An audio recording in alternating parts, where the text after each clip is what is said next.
What was that?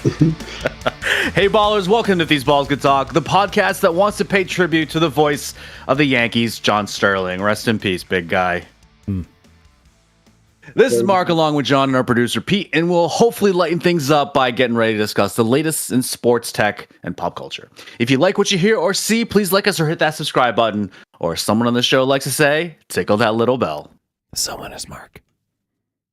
I don't know what Joining us tonight is a podcast favorite with the most guest appearances on the show. Sorry, I didn't actually count. I think it's 12. I could be wrong about that. He's a fan of the Mets, Giants, and of course this podcast. Please welcome back our good friend Jefim Piekarz. What's going on, Jeff? Hey, gents. Good to be back. Good to be back. It's do I get a championship belt or something for the Mets? Like, yes. You have to buy it, but we'll let you wear it. Oh, sweet. I'm in. I'm in. I'm a little confused with the decor here. Like, why are you in like, are you in like the I Dream of Genie lamp bottle or something like that? That's what it looks like to me. He's in the champagne room. Clearly. He's in the champagne room. Okay. No, so I had so for those who don't know, we have a little infant daughter named Zara now. She's 2 months old. So I am living upstairs right now with my son. He's in the next room here, so that's why you're getting me here. And my wife is downstairs with our daughter in the room I would normally be in. So that's my story. I'm sticking to it. Zone defense. Well, before we get too far, Jefim, if you have more to talk about this, which we would love to hear, I made this special for you. Ready? Here we go. Baby report.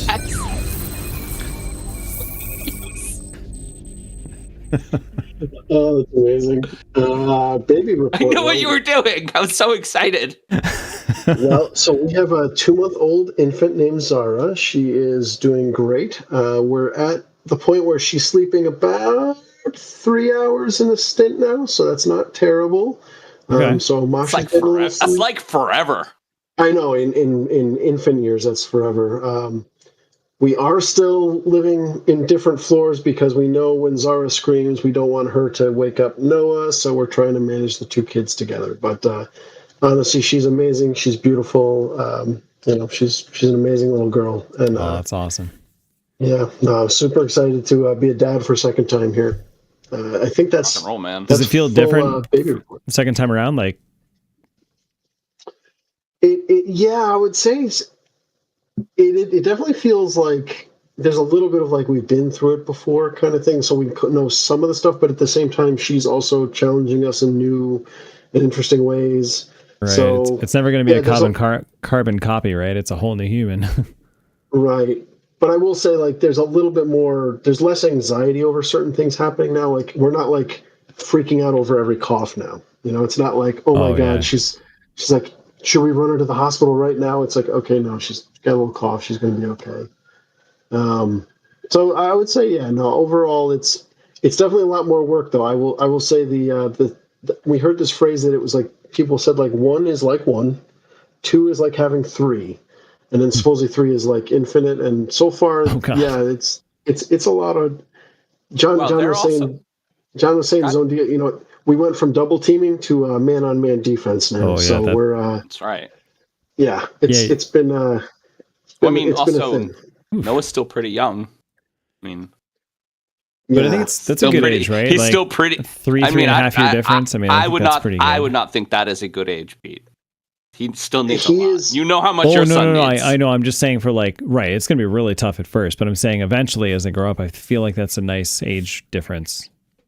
Yeah. So it's like mixed. He's great with his sister. He's really excited to be a big brother. He's very sweet with her, like, gives her hugs. But then he's also a toddler, so he gives her hugs. And sometimes it's like, okay, that's too tight. You need to loosen up a little bit, buddy. And, he's in that age where he's like learning, like the emotional maturity is coming slowly. Mm-hmm. So, he's kind of all over the place there, and he is full of energy. Oh yeah. So, Pete, I think you'll appreciate this. I'm pretty sure I'm going to get him into soccer specifically. Nice. Because he loves to run. I mean, there was a day, I am not exaggerating, he ran around the exterior of our house for over an hour, and I mean, did not stop.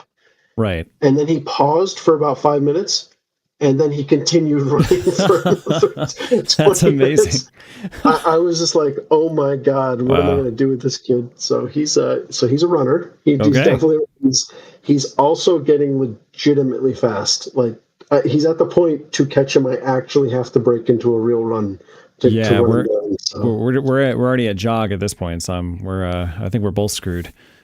Yeah. No, he's so looking to get him into maybe soccer. Obviously, going to try baseball. We were in the backyard tossing the ball around. We've got like a little t-ball set thing that he's enjoying. But yeah, it's gonna lefty yet?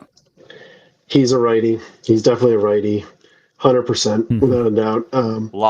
Lost cause. I know. It's I will say he's got an arm. The kid has got. I hope he has two of them.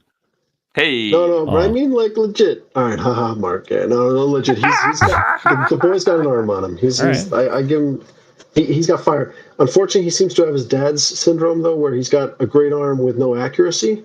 So sometimes it'll come right at you, and sometimes you don't know where it's headed. So you can teach that.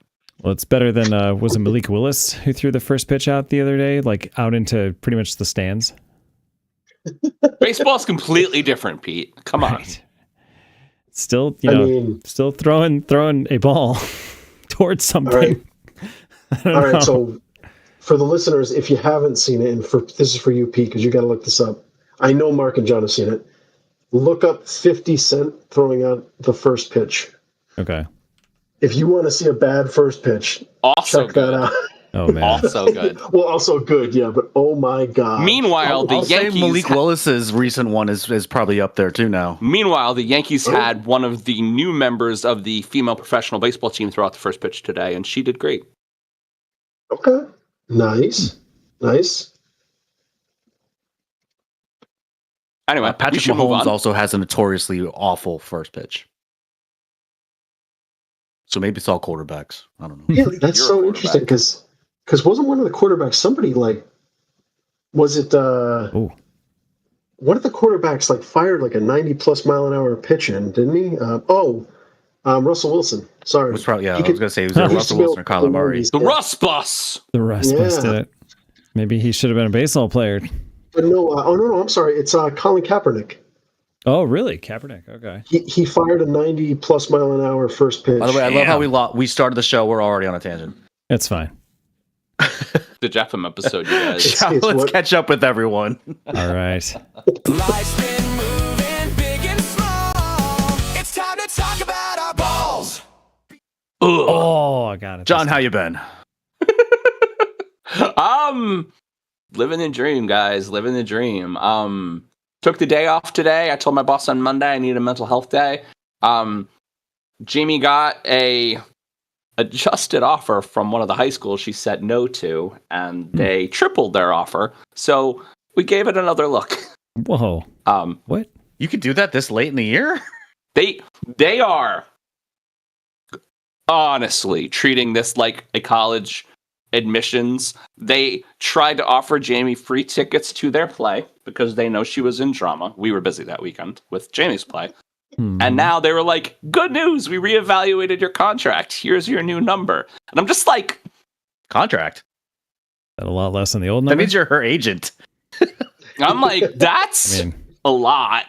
I think we're still going to stick with LaSalle, at least from talking to her afterwards. And then they only wanted her for a couple of hours, and instead of sending her back to school, I took her to the movies. And so we saw Sheep Detective with Hugh Jackman, Emma Thompson, Chris O'Dowd, where Sheep solved Hugh Jackman's murder in a whodunit. And it was incredible. I was going to say, it seemed like such a zany concept. It's a live-action sheep movie where the sheep talk and our characters, and it's excellent. Ginny cried 4 times. Wow. It's so good. Hugh Jackman, literally, they had a kid ask Hugh Jackman before I saw the movie why he did Sheep Detective. He's like, because it was a great story. And I think when you get Hugh Jackman to do a zany movie about sheep solving a murder in the British countryside, it's got to be good. That's pretty great. He's been in very few bad movies. He's been in very few bad movies, right? He makes good choices. This reminds me of this is like a done up or elevated Milo and Otis. Do you remember that movie? Yep. With the dog and the cat that talked the whole time. Mm-hmm. It is nothing like Milo and Otis. Oh, okay. That's all I got. Talking animals in a feature film. That's all I got. Actually, I was really impressed with the realism that they got out of these obviously computer generated sheep. Were Very they real impressive. sheep and they just computerized their mouths, or were they CG sheep? That's what I'm saying. You'd be able to tell. Okay. I don't think I could tell. You should watch the trailer. You let us know the quality of their work, because you're. I'll let you guys know. All right, sounds good. Jamie and I, in our classic way, caught up with all our shows, and so I was looking for new shows and realized I hadn't ever finished Quantico, and being that we like strong woman action shows and Priyanka Chopra's beautiful, we are 9 episodes into Quantico, and I remember that I liked it because it's good, and so we'll see how that goes. Did it only go 2 seasons or 3? 4. 4. Okay. 4 I must have missed those seasons. last couple seasons. I think I'll everyone ask did. Steph if we watched all of it. That was or if another we, ABC show too, wasn't it? ABC shit. Yes, we only like ABC shows. Hello. I don't know why, but that's everything that Jamie really digs is an ABC show. So She's got a whatever. network then, I guess. What else is going on? Work's going well. I'm trying to. We have a new director who I'm trying to kind of advocate for my kind of transition into management, and so he's been kind of receptive to that. So that's been going really well. Life's pretty good, honestly. Yeah, he's like he did the manager thing where I'm like, I would like this, this, and this, and he's like, well, let's get you involved in that more. And I did like, I don't know, 2 or 3 times like the operation style meetings this week. Nice. Sounds good. Yeah, it was good. What's going on with you, Mr. Mark? Oh yeah, This and has been. side note. Oh, go ahead. I'm sorry. Knicks are up 2-0. Yankees are the best team in baseball, and the Giants are coming. They're going to kick your ass. So it's been really good with New York sports right now. I'm actually very excited for your Knicks, John, because my Celtics are out of the playoffs for reasons that we won't go into. I am actually cheering for the Knicks. Let's go. I am actually cheering for the Knicks. I hate the Let's go. 76ers more than I hate the those Knicks. guys. The Joel enemy Embiid of my is a enemy is bully. your friend. Or is my But friend, I guess. also, I did place a future bet on the Knicks. Damn it, Mark. Oh no, Mark! Oh, no. It's ruined. You heard it here, listeners. You're an Don't evil put your money genius, you asshole. Mark is playing 4D chess The here. Knicks are looking pretty good, although I have a question. into Hey, this Mark, a little I bit have more. That's why he's I have a rooting question for the before you Knicks. get to go. When did you place that? this bet? And was it before Oh, or this was after months ago. Josh? Okay, it was okay, good. So you are not How long responsible did the for OG cool- Anunoby and Josh Hart's injury this past game. Yeah, how long are the cooling powers active for Mark? Not that long. Okay. I thought that It's more he of an made the bet, instantaneous effect? and then our wing forward got injured. Literally, I thought that was cause and effect, but it wasn't. Wait, I Okay. can tell you exactly if you give me. No, I mean OG got hurt yesterday, and he's been a beast. So I didn't realize that Josh Hart was also hurt. I read that, and then I didn't read it again. OG is definitely hurt. Dude, he hurt himself coming down from a dunk. What an asshole! March 27th. That sounds like something I would do. What an asshole! Fuck that March guy. 27th is when I placed that bet. Okay, that's fine. So That's not Mark, you then. now you've got me wondering. So let's say hypothetically, right? The Red Sox have been eliminated. It's the Yankees and the Dodgers in the World Series. Are you rooting for the Yankees? Go Patriots. That hatred is different. I think. Yeah. I'm sorry. There's only I so can't much cheer Mark for the can Dodgers, stretch. and I will never cheer for the Yankees. Yeah, that's a different kind of hatred. Wow. All right. The only reason way that the Dodgers might have a slight advantage is because of Mookie Betts. Yes. Mookie's on the So I will always be pro Mookie Betts. Also, fuck that. Going on with some, this has been a big change professionally this week. In one job, they did a little bit of, they trimmed the fat a little bit, and that affected me in the fact that now I am doing 2 jobs for a little bit. And in the real estate world, we moved offices where the new office is now less than a quarter of a mile away from my house. Hey, True story. All right. this is the real estate firm? This is the real estate office. So Hell we moved yeah. out of downtown Thanks, Yvonne. Providence. Now we're in North Providence, and I have been essentially showing my whole team. It's like, this is what you can do in North Providence. I mean, there's a bajillion places to eat now because they've just built a bunch of strip malls on our little stretch of road here. And, Is your bagel place still open that you love? My bagel place is still open, although I'm not sure how much longer it's going to be open. Oh, no. Thankfully, I do have a backup bagel place. All right, nice. Yes, Good to have a backup I'm almost like bagel a New place. Yorker because I have a bagel place and a backup bagel place. I mean, Providence is really Italian, but how's your Jewish population? We don't have a lot of Jews in North Providence. I mean, they're pretty much all Roman. My people make a lot of good food, but we don't really make bagels. I haven't introduced them to Polypentis yet, the nice Italian deli down the street. All right, good. Although we are going to have my favorite sandwich tomorrow at Riccotti's. Sandwich. Exactly. So this has been a pretty light, That was an awful changing week. This That was an awful hard C for an Italian, Mark. I'm just saying. That was my Asian side. That's Pete, it. Yeah. why don't you Good clue us in on how things are going on with you? Things are going well. I've been doing some more running, but I have minor setback. I think I might have minorly haven't low been ankle running. sprained one of my feet. But we're going to see how it goes Have a half on marathon next week. Saturday, because we're going to go on a hike for Mother's Day weekend. Should be pretty fun. I think it's a summit that Steph and I did, oh man, I don't know how many years ago, but it's up in Lake George. I think maybe Thomas. So if Are you you're carrying the hiking in Lake child or is someone George, watching? go over there. You might see us. We'll Where are you wave. putting your child? What's up? Are you carrying your child? He's on gonna this hike? walk it, man. He Hell yeah. was walking half of these things like a year I think, ago. yeah, you said last year he walked something, right? Oh yeah. No, Was it I mean last we year? were doing summit hikes with him a little bit. This is going to be a little bit longer, but he's also a year older, so I think he'll be just fine. He loves, great part he about loves this- being outside. Loves Honestly, the great part about this phase, because and you're going to really get this once they both your sons get a little older. Mhm. They're absolutely blank slates, and you're essentially God, right?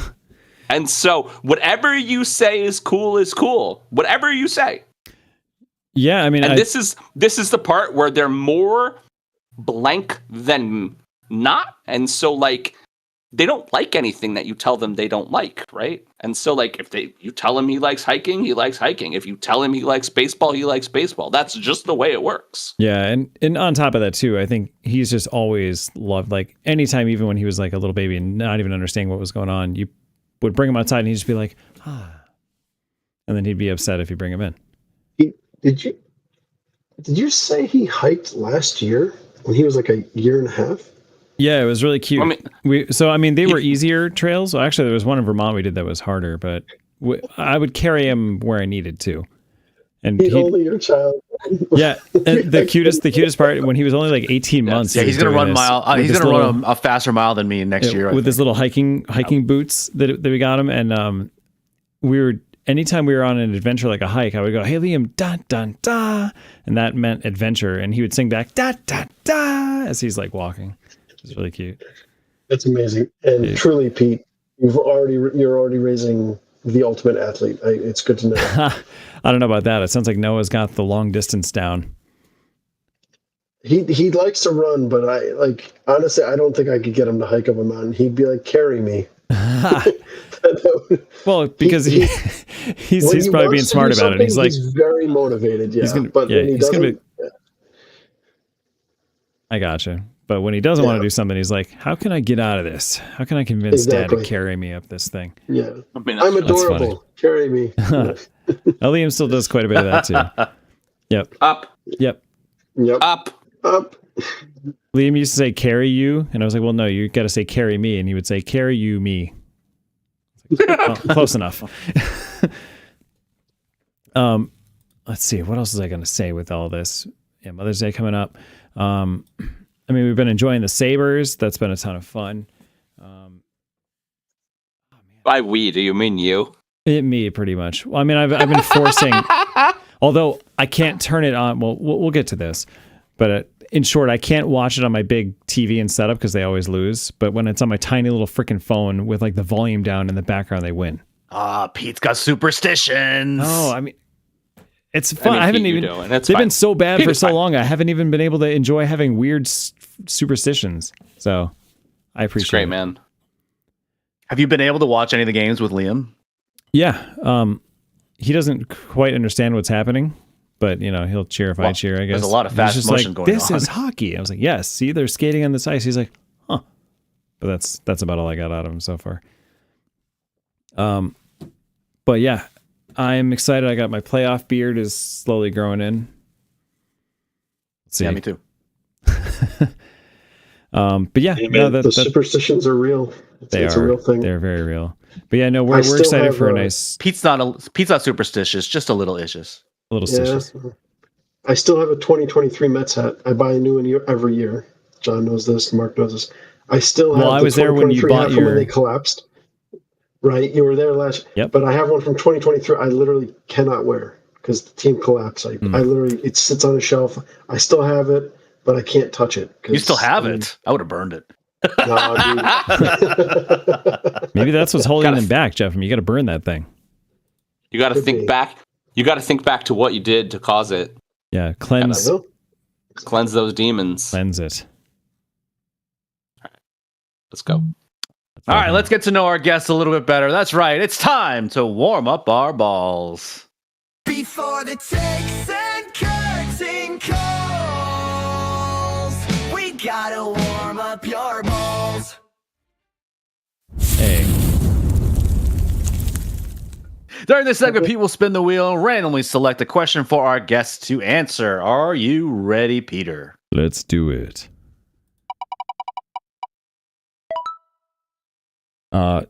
This is kind of fun. What sports team has the best colors? Or I guess we could say like uniform, or is it colors, or like his logo count too? Because design what team is has the important. best uniform? Best unis. Yeah. Man, that's a good question. All right, I'm gonna say it. You know what you want to say. No. I think I'm gonna surprise you here. The 1980s Montreal Expos. Those uniforms were amazing. Mark knows what I'm talking about. With the sky blue. Yes. Oh, wow. Yes. Those are amazing. That is. I don't think you're using that word right, Jefim. Oh, dude, they were incredible. They are legendary, folks. I know. I just, wait. Did you like? Do you prefer the white ones or like the baby blue ones? Oh, the baby blue ones, obviously. Yeah. Come on. Oh, dude, they were so good. You know that bums live in that stadium now, Jefim? I do know that. Yes. Stadium Olympique, right? I mean, Yep. They have no use for it now. It just sits there up in Montreal. No use for it. So yeah, no, I'm definitely gonna pick those. Those are amazing. That's a good one. That was unexpected. John, what did you think he was going to say? Good one. I mean, I just know the answer. The answer I know what John's going to say. Is the most epic sports team in sports history. 27 World Championships. Champions since before we were all born. The New York Yankees. And they're pinstripes. Compared to like all of the uniform designs out there now, they're kind of simple. Yeah. Shut the fuck up. Maybe that's part of Pinstripes their are like, I mean, shut the nice shut the front door. but they're kind of simple now. I guess if you want a uniform that I at least think is cool, the black and orange that the New York Knicks have been wearing is cool. Yeah. But I don't think I don't think that you can. It's just like, okay, so people get famous because you recognize them. Oh, you're a name recognition. Well, everybody knows that pinstripes are the New York Yankees. Everyone in the whole world. So even though other teams now also have pinstripe uniforms. I don't think I just showed in the green room. We talked about the hero picture on the MLB Power Rankings, which we're going to go over. But like pinstripes, it's obviously a Yankee. It's a nondescript Yankee. It's definitely a Yankee thing. Even though other teams now have adopted it, it's the Yankees. Yeah. The most recognizable uniform in sports, and I don't think you can argue that. What did Christopher Walken say in Catch Me If You Can? Why do the Yankees always win? Because the other teams are staring at the pinstripes. That's a good That's the line. line. That's pretty That is good. the line. Guys, I got to And give then a Nick shout Neal. out to the 80s and early 90s Seattle Seahawks colors when they used to have the nice royal You know, blue with the I'm a green. big fan of That's the so- Supersonics. Yep. No, Seahawks. By the way, Pete, they're coming back. Supersonics. Supersonics. Well, I was saying that the NFL, the Oh, you're talking the Seattle Seahawks? Seahawks. Yeah. Ah. I want to see this. I'm Now, looking. back It's in the just it was a day, nice color scheme now instead of the stupid neon green thing. It's a lot better than what they're wearing now. I just It's always cool liked now. that blue and green combination for some reason. I heard a theory once, and I think I've said it on the show before, that sports teams, specifically football teams, have to have a cool uniform to win. And it's the reason that the Buccaneers didn't win until they got rid of the creamsicle Creamsicles, orange. yes. Oh, I love those creamsicles. I love that they bring powder them back blue, the every once in a Chargers. while. That uniform sucked. It was bad. It's as a And we kid, should- it's and we funny. I should- remember. And we should move on, All right. I think. But, no, Pete, say your thing. We Oh, no, always go 5 minutes on the first question. And we right. have a minute and a half left for that. All right. I was gonna say I'm wearing the Sabres jersey, which looks like I do love the Sabres blue and gold. It's a classic. But as a teenager, I wanted nothing to do with it because, like, yeah, they were good as a kid, but they weren't cool. So That looks when like the sweater Sabres- they wore in the 90s. Yeah, so the late 90s, they switched to this weird, super angry buffalo that looks more like a goat. So we call it the goat head in buffalo. And they went from blue and gold, their entire franchise history, to black, red, and white, and silver. And it looks nothing like anything. And they were that for a while. Then they were like, okay, we should probably switch back. Then they switched back to this for like a year. Then the logo turned into a giant slug. And then they went navy blue. And now we're back to this. So I've had this jersey so long that the uniform has changed 4 or 5 times and it's come back around. So it's in style again. All right, next question. All right. What actor or actress will you always see? When you ask that, so wait a minute, I need to clarify. When you say always see, you mean like? If they're I in think like something, what, I'll like go see it? any All movie right, that there's they're Something, in. yeah. There's 3 you'll new see it because of movies, that. but one has this actor in it or actress in it, and that's the one you see because of them. I don't know if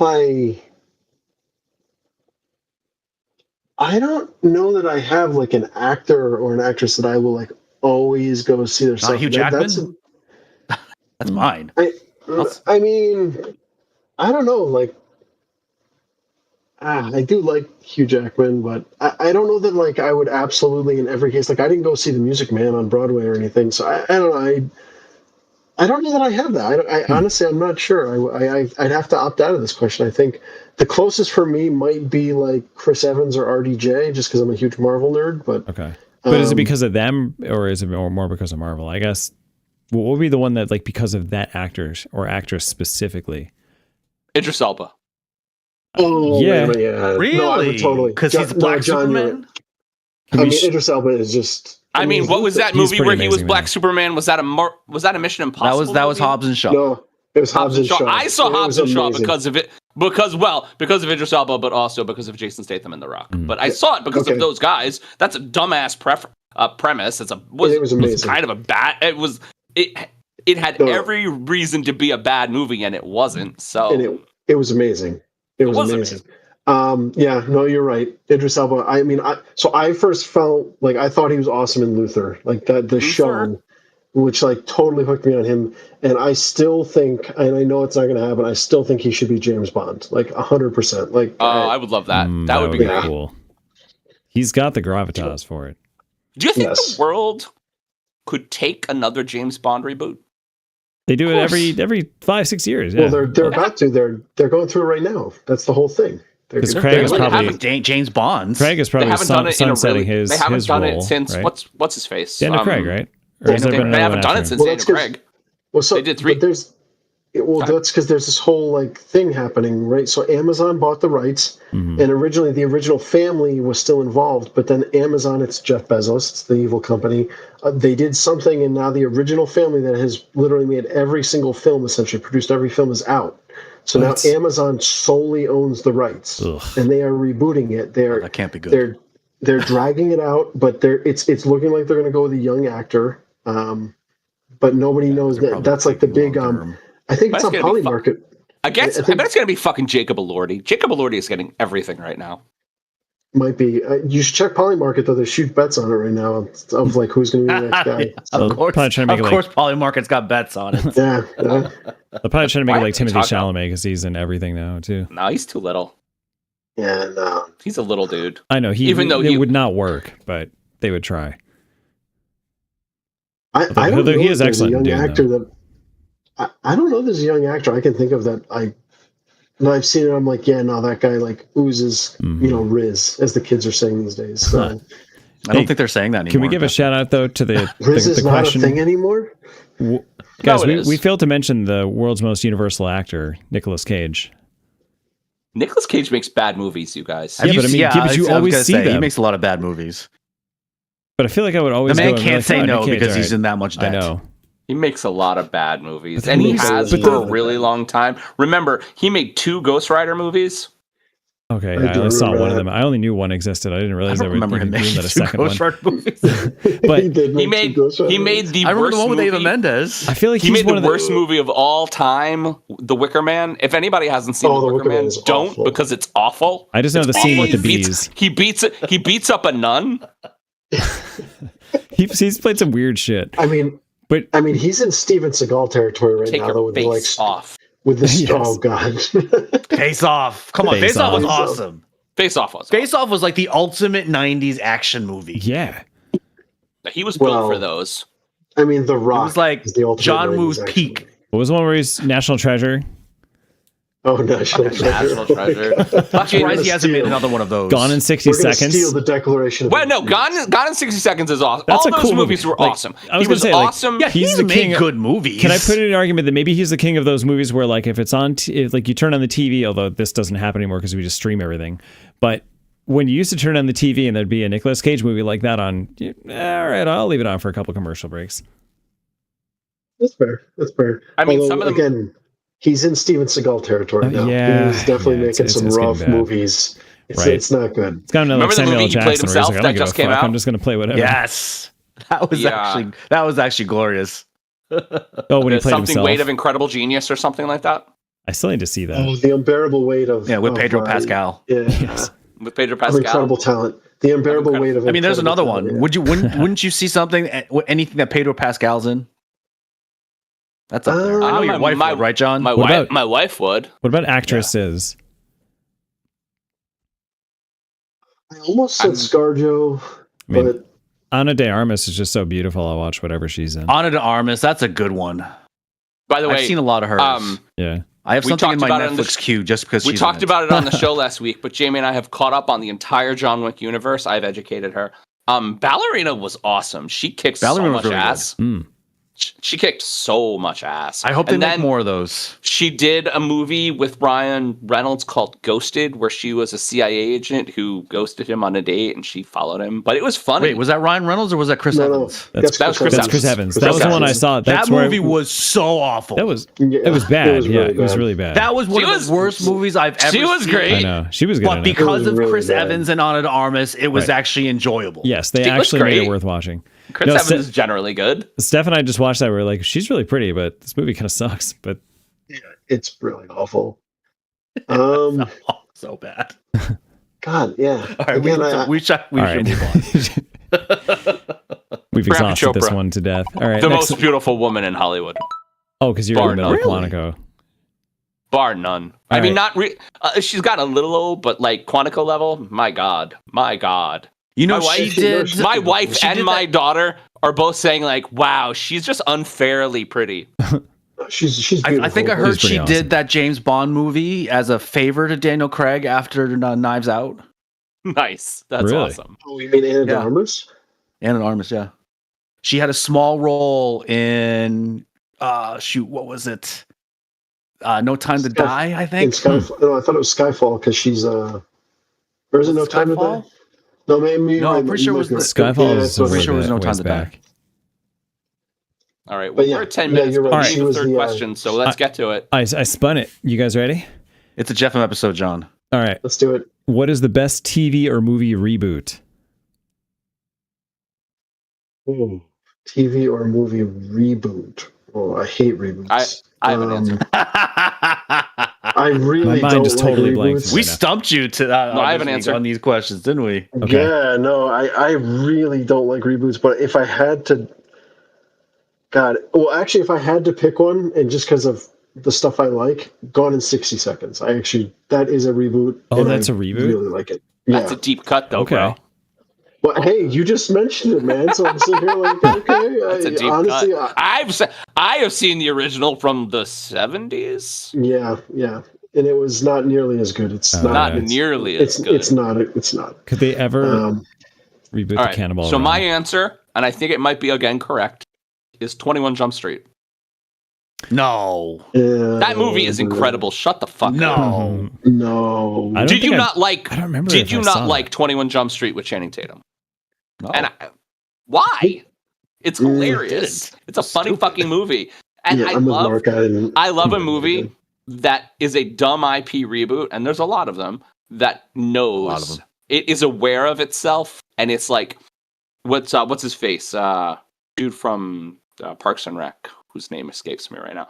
Anyway. Nick Offerman. Yeah, Nick. Nick Offerman is like, doesn't make any sense that we're here.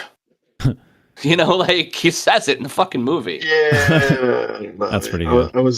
I just heard something the other day though that I did not know. I cannot vouch for this. Someone told me this. Apparently, the movie Airplane is actually a reboot of a 1950s movie, but the catch is obviously Airplane is a complete slapstick comedy. Yeah. Apparently, the original from the 50s is not, and apparently even the script is the same. So I need to check this out. It's unverified, but I heard this. I was like, no way.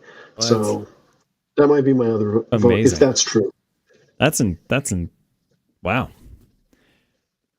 So this is more of a requel, not more of a sequel, I guess. But it's kind of like redoing it fresh for a new audience because it's not really connected to the original. But we just saw Twisters, which is really cool. It's not really a reboot.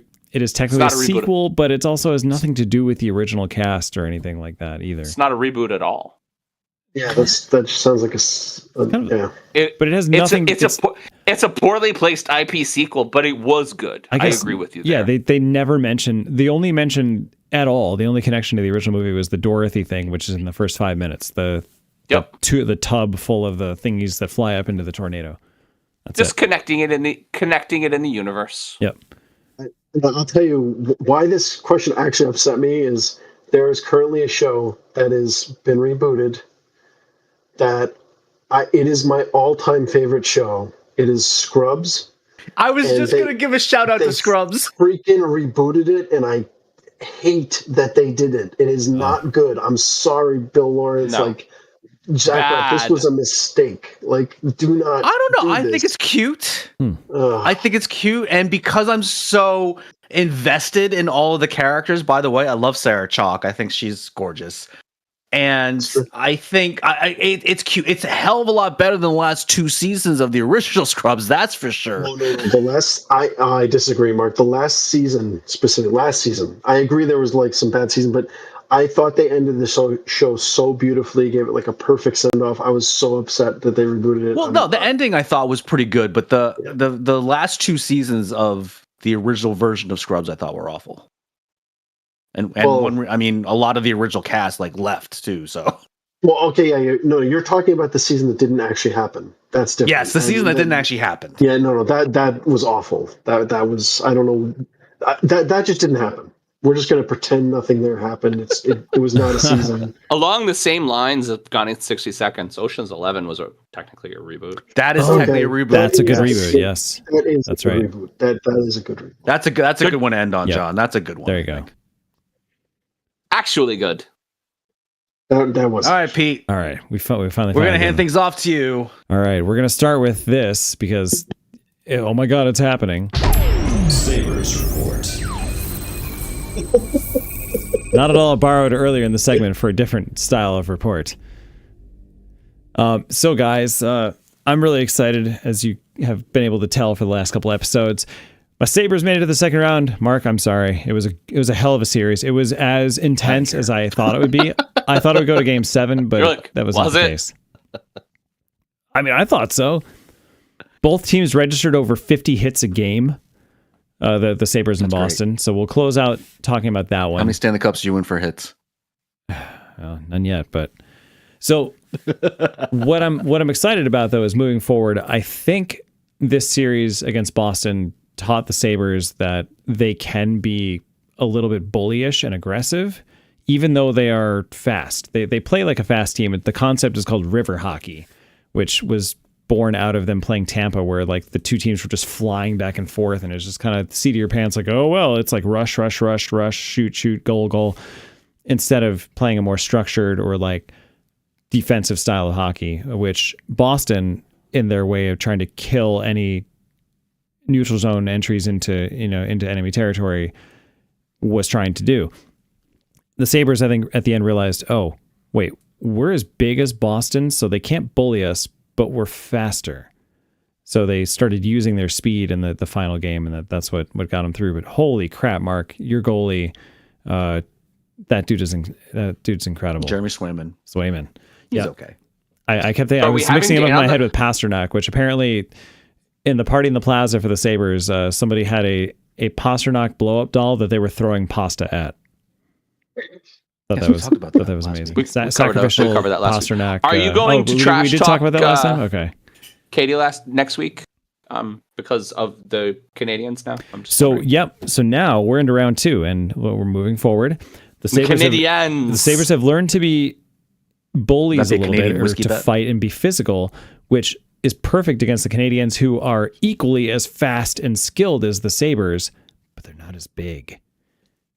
So they, in the regular season, were playing this very kind of, maybe I have it wrong, but with this river hockey style where they're going back and forth, flying around. The Sabres wait, we learned some things in the Boston series. We could actually like out physical these guys and just knock the crap out of them. And that's what they started doing. So guys, our team finally has an asshole. And I'm so excited about it. Like, the great assholes who are players, assholes. Yes, who are great players, but man, do they piss off the other teams. Like the ultimate example for Boston too is Brad Marchand when he was on the Bruins for a long time. Right? He got under players' skin. He did weird shit. He instigated. He had this little smirk on his face all the time. You just always wanted to punch him in the face. But he could fight. He was good. He could score. So the Sabres have their asshole. Zach Benson, a little 20-year-old kid who's always grinning, always smiling, always poking, little elbows, little instigating stuff, makes the other team furious with him and draws so many freaking penalties. It's hilarious. And that's how the Sabres won the Boston game with like 3 minutes left. He purposely committed a minor penalty that pissed off the Bruins so much that he literally tried to smash him with a stick, and they got a major penalty, which offset into a 3-minute power play for the Sabres to end that game 6. And the whole time he's just sitting there like laughing. So guys, he can also skate, he can score, he's always in front of the net, he's always pissing off other teams. So we got Zach Benson and Josh Doan. The Benson Doan line is here to stay. So I'm excited. I guess we'll have to talk to Kate about this, get her thoughts on Montreal, but I think this is going to be a good series too. Sabres took the first one 4-2, and game 2 is Friday night. So we'll see what happens. I'm going to be watching the Nick game. I figured. I'm the only one excited about this. So I just wanted to sing my. I love that analysis. Share my John. excitement with you guys for the first time being in a playoffs in 14 years for this team. You know when the last time the Rangers were good? I think it was 1996. It's been a long time. You mean before we last won the cup? It's been a long time, man. That is a long time. A long time. It's been so hard to Messi mean anything to you. I know. All right. Adam Graves. Mike Richter. Brian Leach. Mike Richter.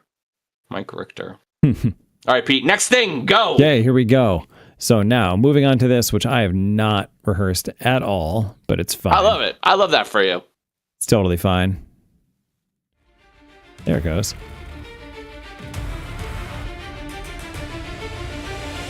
I love our house band.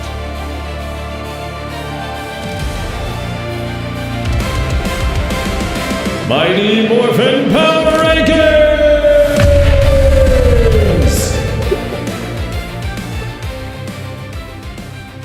All right.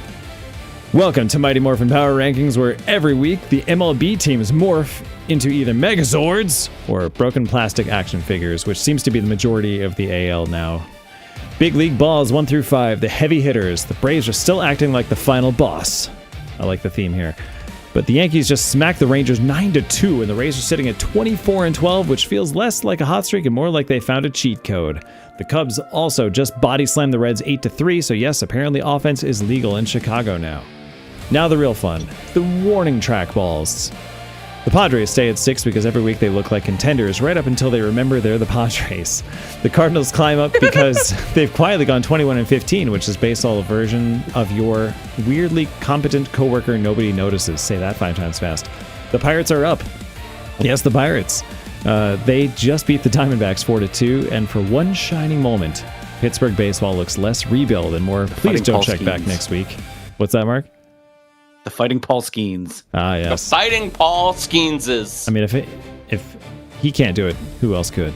The Reds drop after getting flattened by the Cubs because giving up a 7 spot in one inning is generally frowned upon.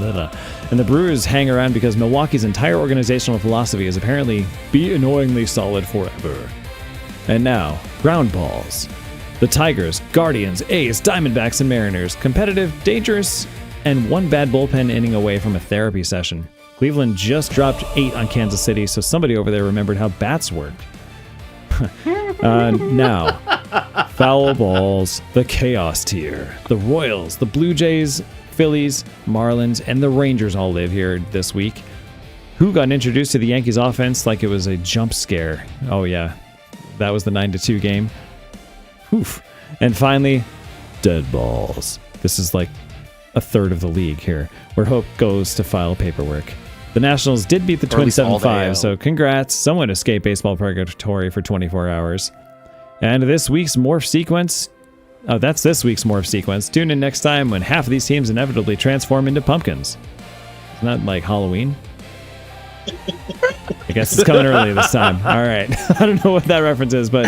So now we're going to turn this over to our in-the-field correspondent, remote If These Balls Could Talk reporter, Jefim Piekarz. Hello, gents. So I'm looking over your Jefim, rankings tell John how full of shit he is listing the Yankees as the number 2 team. Somebody's a little confident. Tell me which of those 5 teams is better right now. Okay. By all numbers and by I'm all saying rankings, the Yankees should be number 1. Yeah. I figured that's where you're going, Mark, and I agree. The Yankees are the team to beat right now. Listen, I just didn't want to put them number 1 and hear your bullshit. Because you're a piece of shit. John, you gotta own it. Where's your Yankees swagger here? All right, be the loud, proud New York sports fan that we all know you are. What is going on with you right now? The Yankees look fantastic pitching. I mean, the Bronx Bombers are back. They look fantastic all around. They should be number 1. I agree. The Braves are in one of the worst divisions in baseball with both the Phillies and the Mets. So yeah, I guess they deserve to be there, but I think they're still. They haven't played them yet. Yeah, that's my. Yeah, that's true. They haven't played them yet. The 25 wins are for other teams. That's my point. They're probably not going anywhere. And they're getting Spencer Strider back. They are getting Spencer Strider back. The Cubs look fantastic. The Dodgers need to just fuck the Dodgers. Fuck the Dodgers. I like that. And the Rays still managed to be in the top 5. They absolutely belong there with one of the lowest payrolls in baseball. I believe they are second from bottom. How do they do it? And they do it all the time, which is boggling to me. Do they have a stadium this year, or do they not have a stadium yet? Oh, I think they're still. I believe they are playing games in the Trop this season. They're back? Okay. I didn't know that. That I didn't know. Well, in terms of what you got here, though, I'm just looking over your list, guys. Unfortunately, the Mets, Rockies, freaking Nationals, and listen, I think the Angels are worse than the Mets. That is true, and they're very similarly built in that the Angels still are putting Mike Trout into permanent purgatory, one of the best players in baseball, and the Mets have Juan Soto also pounding him into purgatory. So very bad. Very, very similar themes with these two teams. If you give all your money to one player, I think it's a good strategy for building teams.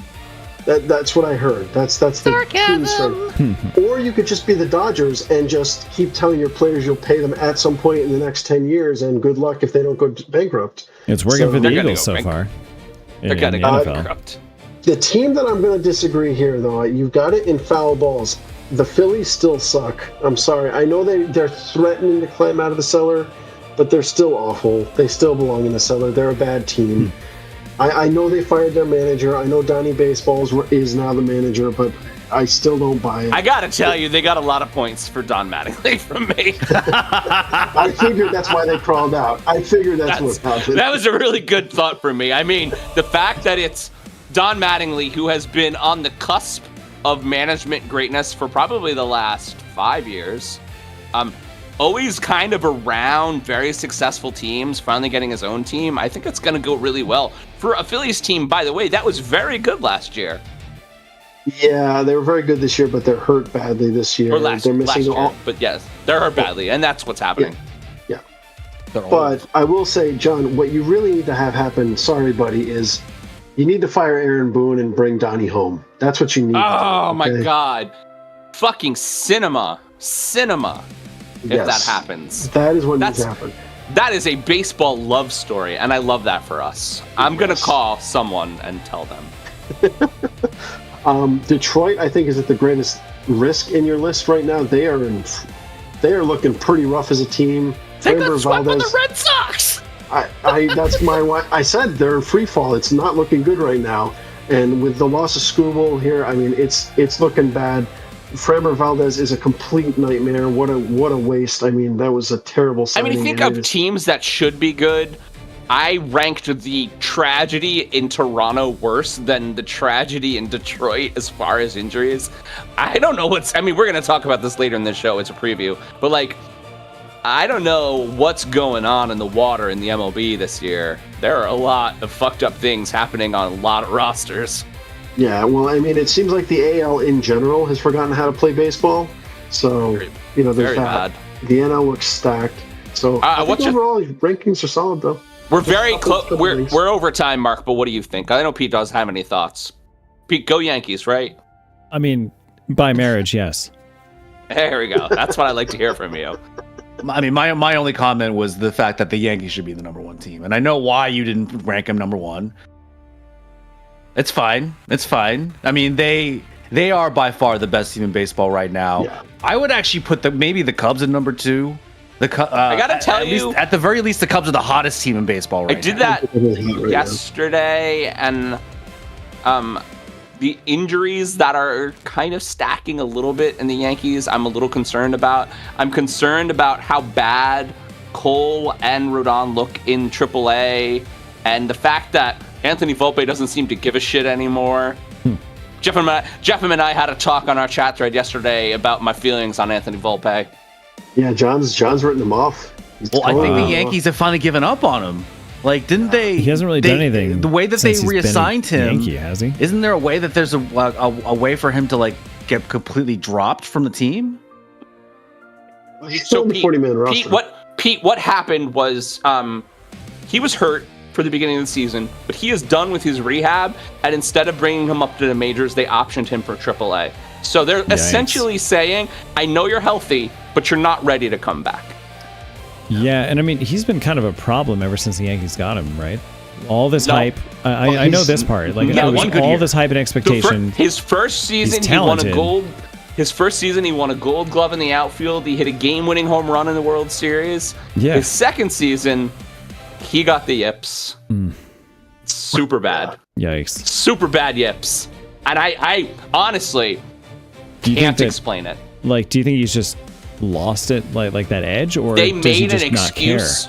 The Yankees last season, and this injury, and probably it's a little bit related, but they made an excuse that he played pretty much the last quarter of the season injured.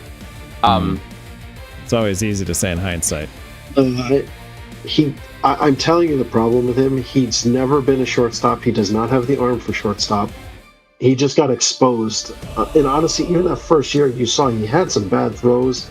That's always been an issue for him, and I think it just caught up with him finally. That's my take on Anthony Volpe. Honestly, I thought he was the next Derek Jeter. That was ridiculous. Talk about pressure. Now we have this question, so we're gonna stop talking about it. But like, All right, fine. Preview. But yeah, no, I think it's a good call, Mark. What you said, I think the Yankees are number one as well. That's an easy. I mean, it's definitely clear. Of the top 10 teams, 8 of them are in the National League. Yeah. I will say the NL Central might be the best division in baseball. 100%. I mean, the number of the Brewers, the Cubs. I mean, the Cardinals. It's just going to be a battle for those teams. I don't know. That is. It's a shame they all can't make the playoffs. I know. Every team is above 500. Yeah. Damn. The Reds are in last place at 2 games above 500. Yep. No, it is a nasty division. I feel bad for the Reds, honestly. They're finally looking good this year, and they're in like the best division in baseball. That's rough. All right, we should move on. We're way over. All right. That's it for this week, All right, guys. we would like to thank one of this week's fake sponsors, Fourth and Therapy. Counseling for fans whose franchise is rebuilding. Fourth and Therapy. There's always next year.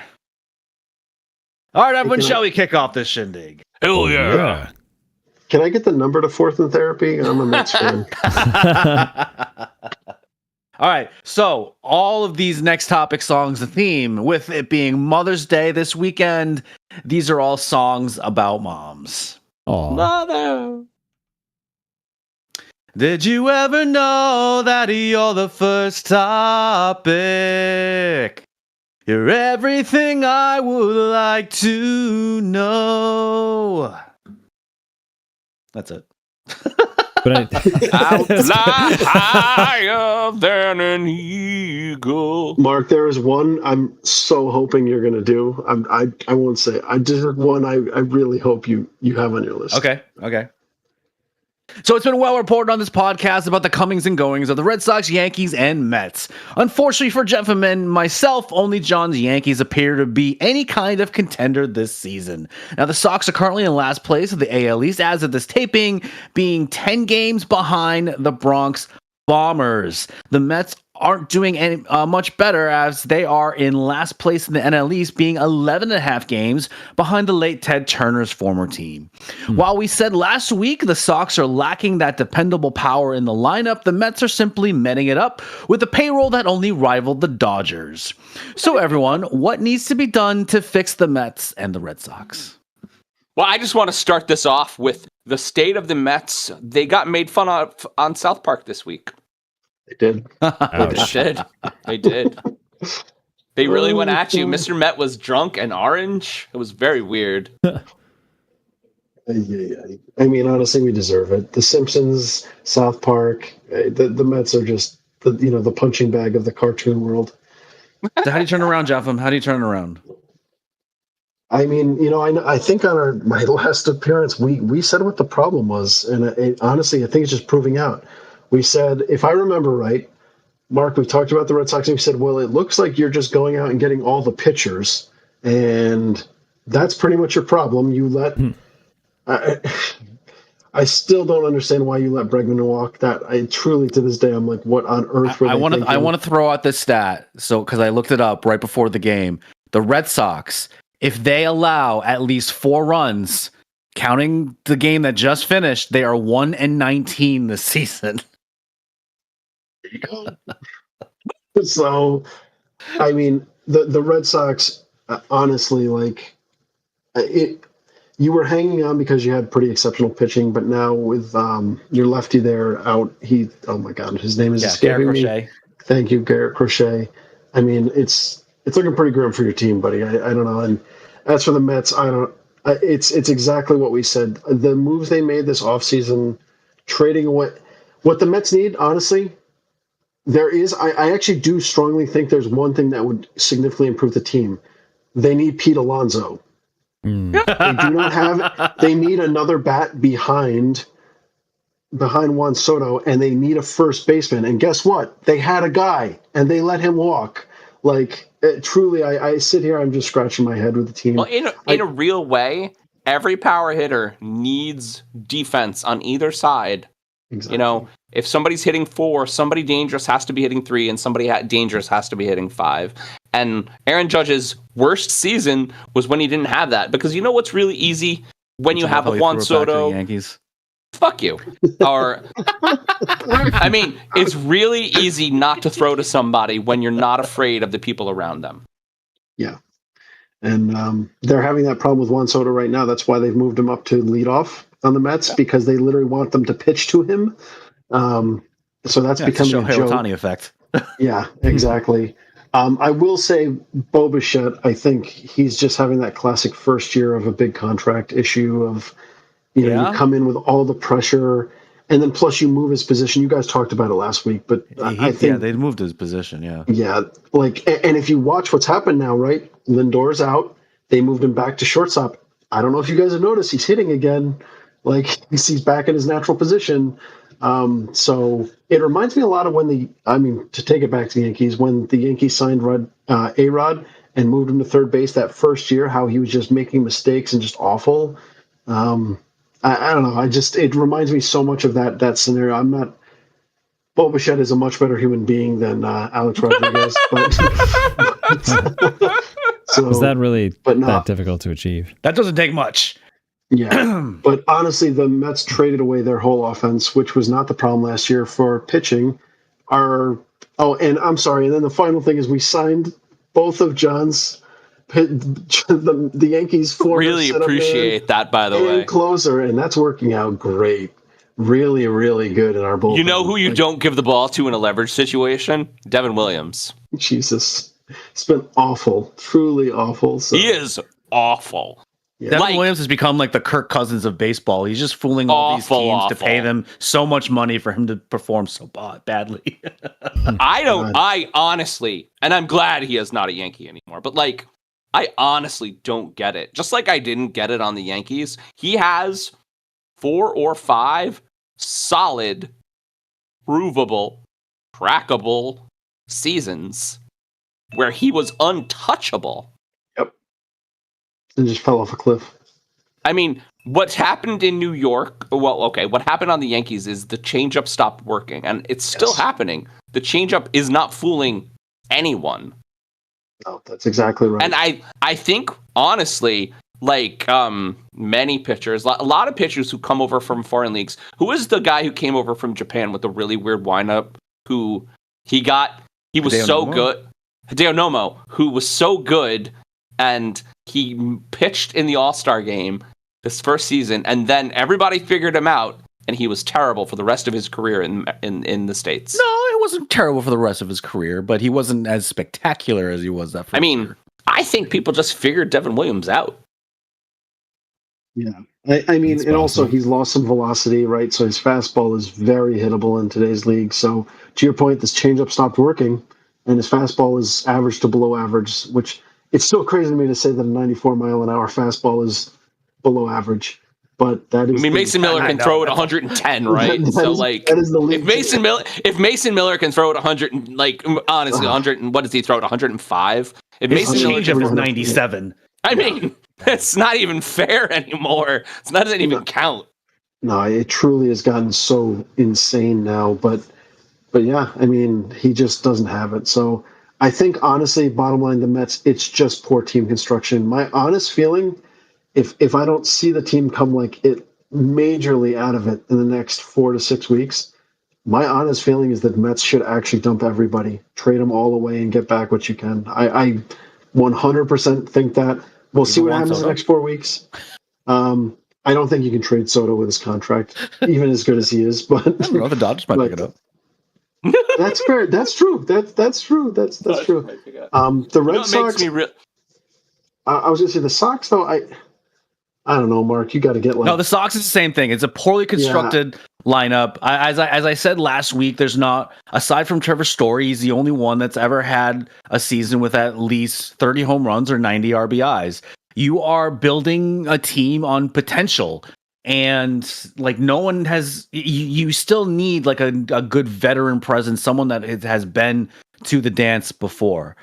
Now, I will say this: the interim manager, Chad Tracy, who was the manager of the AAA affiliate, the Woo Sox, he did something very interesting the other day, because Brian Bayo is supposed to be like one of the like a really good pitcher. He's essentially been knocked down to the number 4 pitcher now, but he has not been performing very well. Like he had an ERA over 9 after like 4 or 5 starts. But they did something very interesting to him. They actually they had a reliever pitch the first inning, and then he came in the second inning.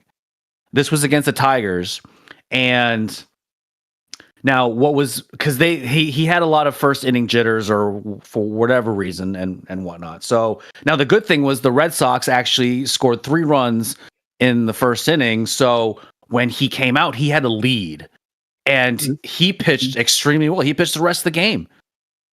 And so let's see if that works for him for the rest of the year, or maybe that's going to be the game plan for him the rest of the year. I don't know. I thought it was a very interesting strategy, and it seemed to have worked. Now it was against the Tigers, who are falling down a sinkhole right now. But you know, you take what you can get right now.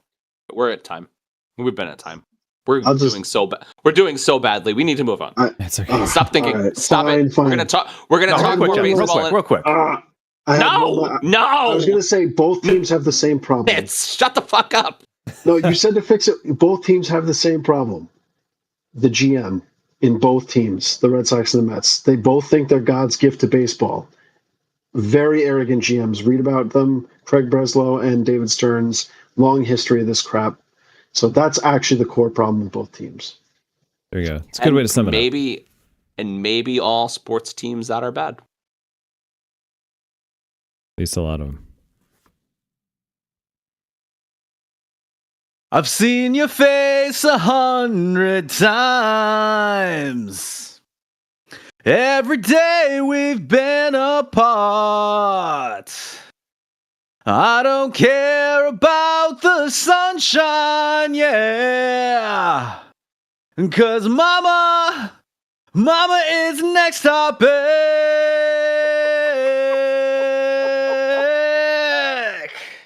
It's next topic.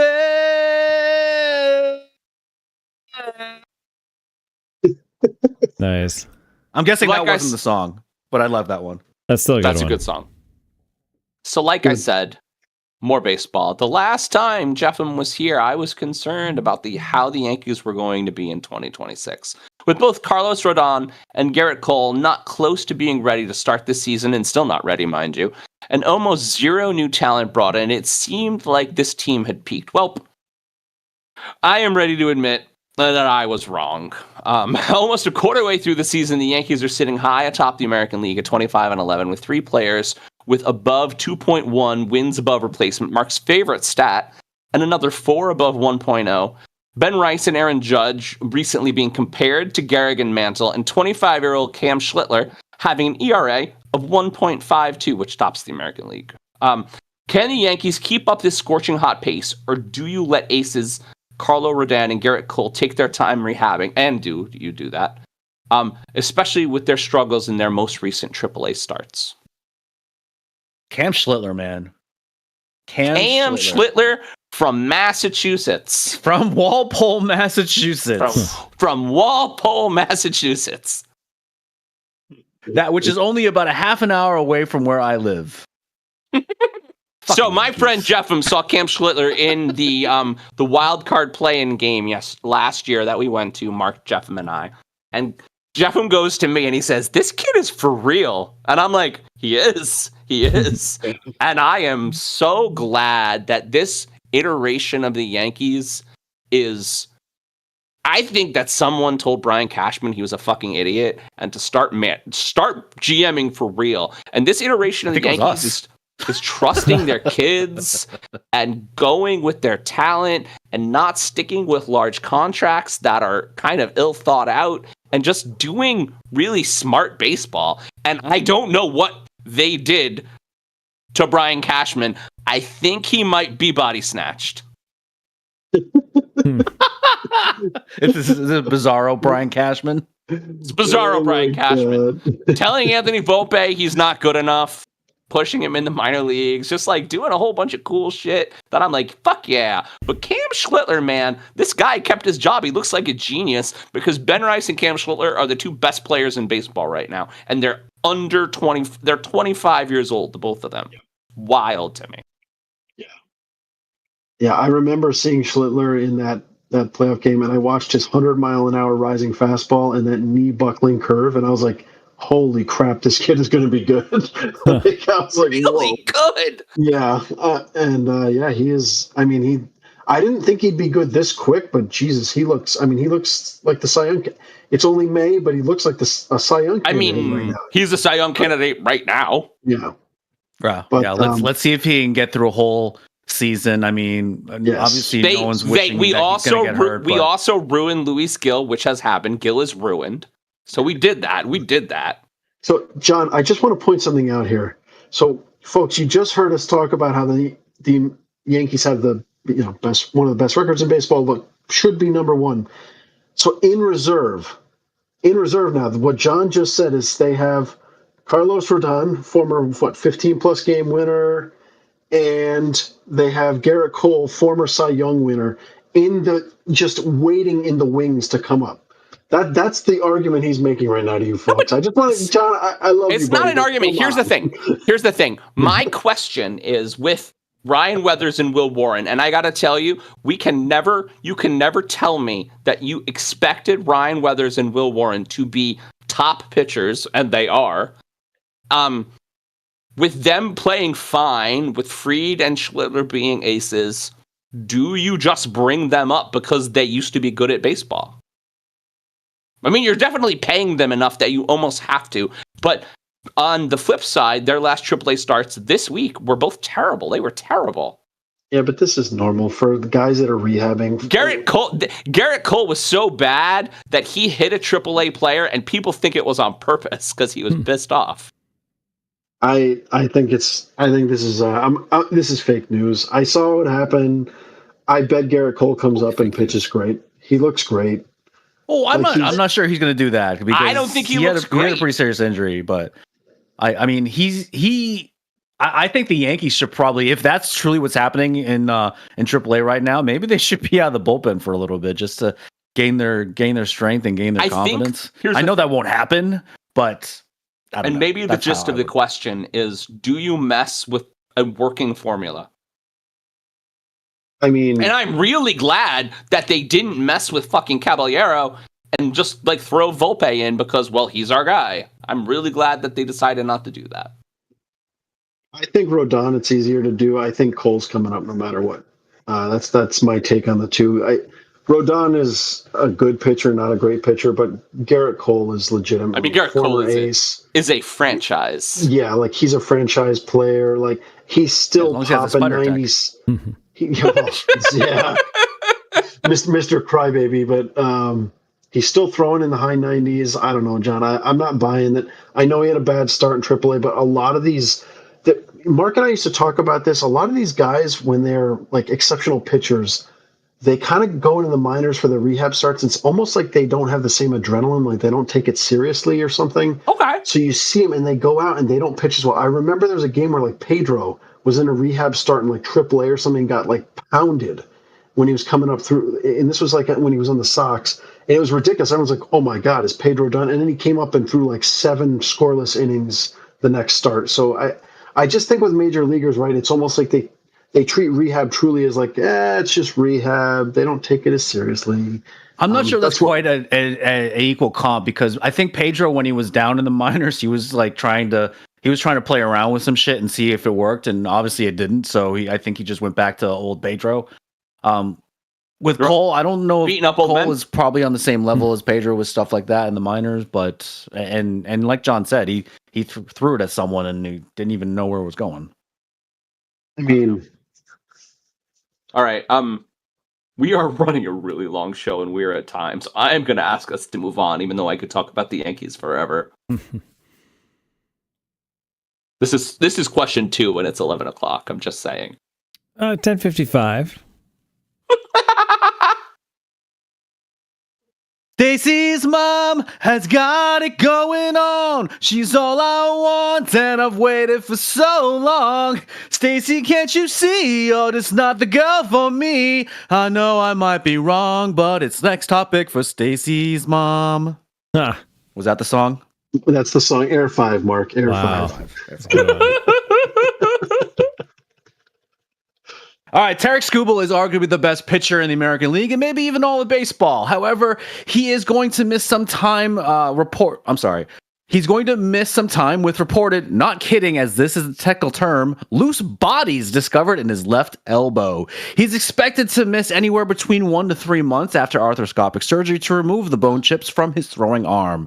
This has certainly not been his only battle with the injury bug, as he underwent Tommy John surgery while in college, flexor tendon surgery in 2022, shoulder fatigue in 2024, and last year battled oblique tightness. Now, time will tell as to what effect this most recent injury will have on him in the season, but he will test free agency after this year. And prior to this injury, he was projected to make up to $50 million per year. So everyone, with the most recent arm injury from Tarek Skubal, will this hurt his career or will he still make stupid money this offseason? He makes stupid money. Stupid money. He'll still make stupid money. So which one of your teams is going to try and snatch him up? Because it's certainly not going to be my team. I don't know if the current strategy of the Yankees is to get big splash players. I don't think it is. And I don't even know if you guys need him. Like, you're pretty deep on pitching right now. I mean, why $50 million on a 1A when we have like a number of those really big contract 1A guys? I don't know. It's what George would have done, but is it what Hal would have done? Hal is a little cheaper than George. All right, so you don't think he's going to go to the Yankees, Jefim? Will Uncle Steve open up his wallet? I think he's going to end up on the Mets, or I'll just say, I'll just say it honestly. I'll just say it. First of all, fucking Dodgers. That's what I was about to say. I was about to say honestly, I would not put it past the Dodgers. I really wouldn't. Like they are. I mean, you're this deep in as the Dodgers. I hate them, but you're this deep in. I mean, right? It's like, well, we're going bankrupt in 5 years anyway. Screw it. Let's just do it again. Yeah. That said, I feel bad for Skubal, man, and Detroit, honestly, in general, because Detroit was clearly trying to go for it this year with the signing of Framber Valdez, and now with Skubal down, with Valdez looking awful, I just think it's just a big loss for them. That said, apparently there's rumors going around that his surgery went exceptionally well and he's going to be back in a month. I don't believe that, but that's what they're saying. So, plus, if they suck, why should he come back in a month? Yeah, exactly. I mean, the thing is, he'll want to come back in a month because he's in a contract year, right? So he's going to want to. Is he a spin rate style guy? Like, does he like contort and twist as hard as he can to get as much spin as he can? Yeah, he has awful mechanics, honestly, like truly awful mechanics. That's what I figured. Yeah. But he's got a nasty curveball. I wouldn't doubt it if he needs another Tommy John before his career is over. Yeah. He's definitely a supination guy. I talked about that last time, where he puts a lot of stress on the inner elbow. He throws a nasty curveball. He's got a good cutter, nasty fastball, obviously. But yeah, in general, this is not that unusual, though, the loose bodies thing. There's been a number of pitchers that have gone through this. It is usually a pretty straightforward rehab. Most guys come back normal. The issue that I've heard with it specifically is that they lose the ability to fully extend their arm to release their pitches, and that's why they struggle, because kind of like essentially your elbow's got bone spurs in it. That's usually what they're talking about. So it prevents you from fully extending, which screws up your pitches, your spin rate, your control, everything. So I'm curious to see how he comes back. That's where my head's at. And I certainly think he's going to try and come back and be on the mound so that he can make that, that payday. So how about a corollary to this question? Does he get traded this year? Because he's definitely not going to be a Tiger next season. No, not unless. No, well, no. I was going to say, if you look at the timeline, he's going to miss the trade deadline before, unless he has a miracle and comes back before the trade deadline. He's going to miss the trade deadline, and who's going to trade for a hurt pitcher? Like, truly, like that's not there's very few teams that I know that would take that kind of a bet on somebody like that. The Red I know Sox it's and Tarek Garrett Crochet, which did work, by the way. Yeah, but that was in the off season. That wasn't mid season. That's true. That is true. So I mean, it is Tarek Skubal. I know what you're saying, Mark. It's an interesting idea, but I think if you're Detroit, though, you're trading from such a low point. I don't know what you'd get back for him. Even I just don't. Isn't it better to get something for him than to get nothing at all if he just walks away, though? Well, but if he walks away, they still get that. If they trade him away, right, they might get something back for him. It's probably not much. If he walks away to another team, they can make him a qualifying offer, and they'll get a first round compensatory draft pick. So that might be worth it to a team like Detroit, who's always trying to, they're a smaller market team. Sorry, and I just got really inside baseball. I'll just explain it real quick. When a player who you've had as a franchise player, if he's in the final year of his contract, if you offer him a tender offer, essentially you say like, hey, we'll pay you exactly what you made last season, qualifying offer.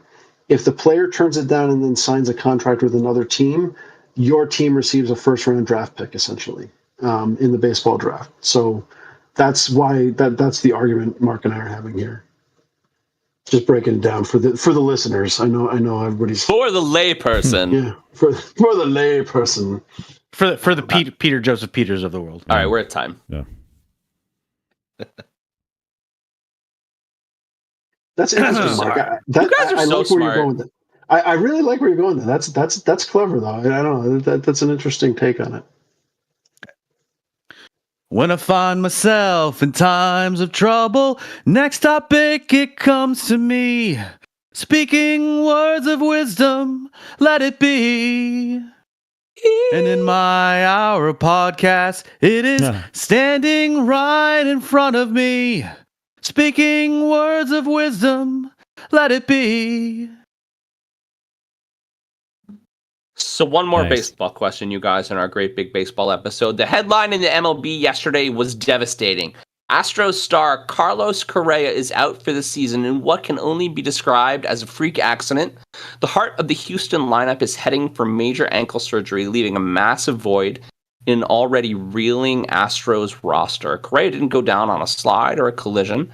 He tore his tendon in his left ankle while simply taking a routine swing in the batting cage. But it's not just Houston. 4 out of the 5 of Toronto starters are down, and superstar talent is vanishing from other rosters at an alarming rate.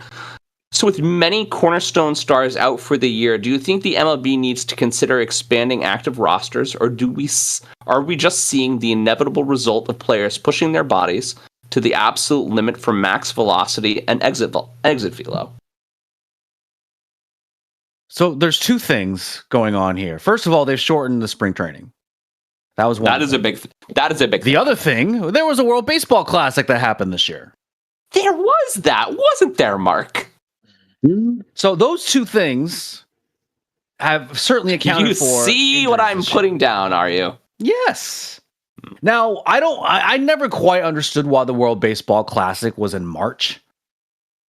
I don't know, maybe if it has to do with the Latin American countries because in the summertime it gets stupid hot there. But I mean, the games were where was the World Baseball Classic this year? Was it in the United States? I could look it up. We'll ask the research department. I forget. But maybe that's why. But I don't understand with the baseball not being in the Olympics. Why don't they kind of do the same thing that like hockey does and like just shuts down the league while the World Baseball Classic is going on for 2 weeks? Florida and Texas. It was the United States. And Tokyo and San Juan. Yeah, they play it all over. Okay. Yeah, well, but outside of that, no, I think you're spot on, Mark. The shorter spring training, the World Baseball Classic. Plus, we're also forgetting, like, the playoffs are so freaking long now that the off season for these players is just vanishing. There's not much downtime, and baseball is one of the most grinding sports. 162 games plus. I don't even know how many playoff games there are now. I honestly think, yeah. I mean, you look at, and we went over it in detail, but you look over the power rankings, and there's a lot of teams that have been historically good teams that are bad. Yeah. And the question is why? And a lot of them are injury related. Yeah. I will also add, I think football's going through the same thing, but like exercise science has come so far. Mechanical training in terms of like how to move your body, whether it's pitching or running, has just become everything is a science now, right? I mean, even hitting down to like, the angle of your bat in the zone and how to adjust it.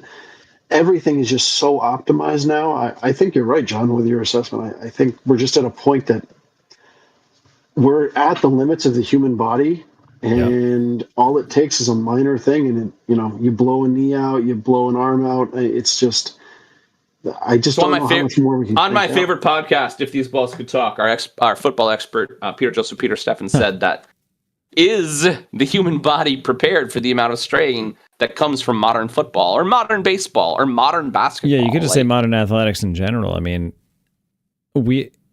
humans are getting, because of all this sports science, which is incredible, right? The level of competition, let's be honest, it's only going up. I mean, you look at games now, they're faster, players are more coordinated, they're quicker, like cuts are more extreme. People are like 50 degrees on their ankles, turned sideways, and like making this ridiculous move at like going from 20 miles an hour to a dead stop. I mean, we still have the same bone structure that we had 1,000 years ago, right? There's limits to how much human beings can do. And I think you're exactly right, you guys. Like we're hitting that limit, but the public, we're conditioned now to expect more and more, and these players are conditioned to expect more and more. And hey, if I don't try 100% and do these ridiculous superhuman things, the other guys are going to do it to us. So we gotta up our game. And it's right.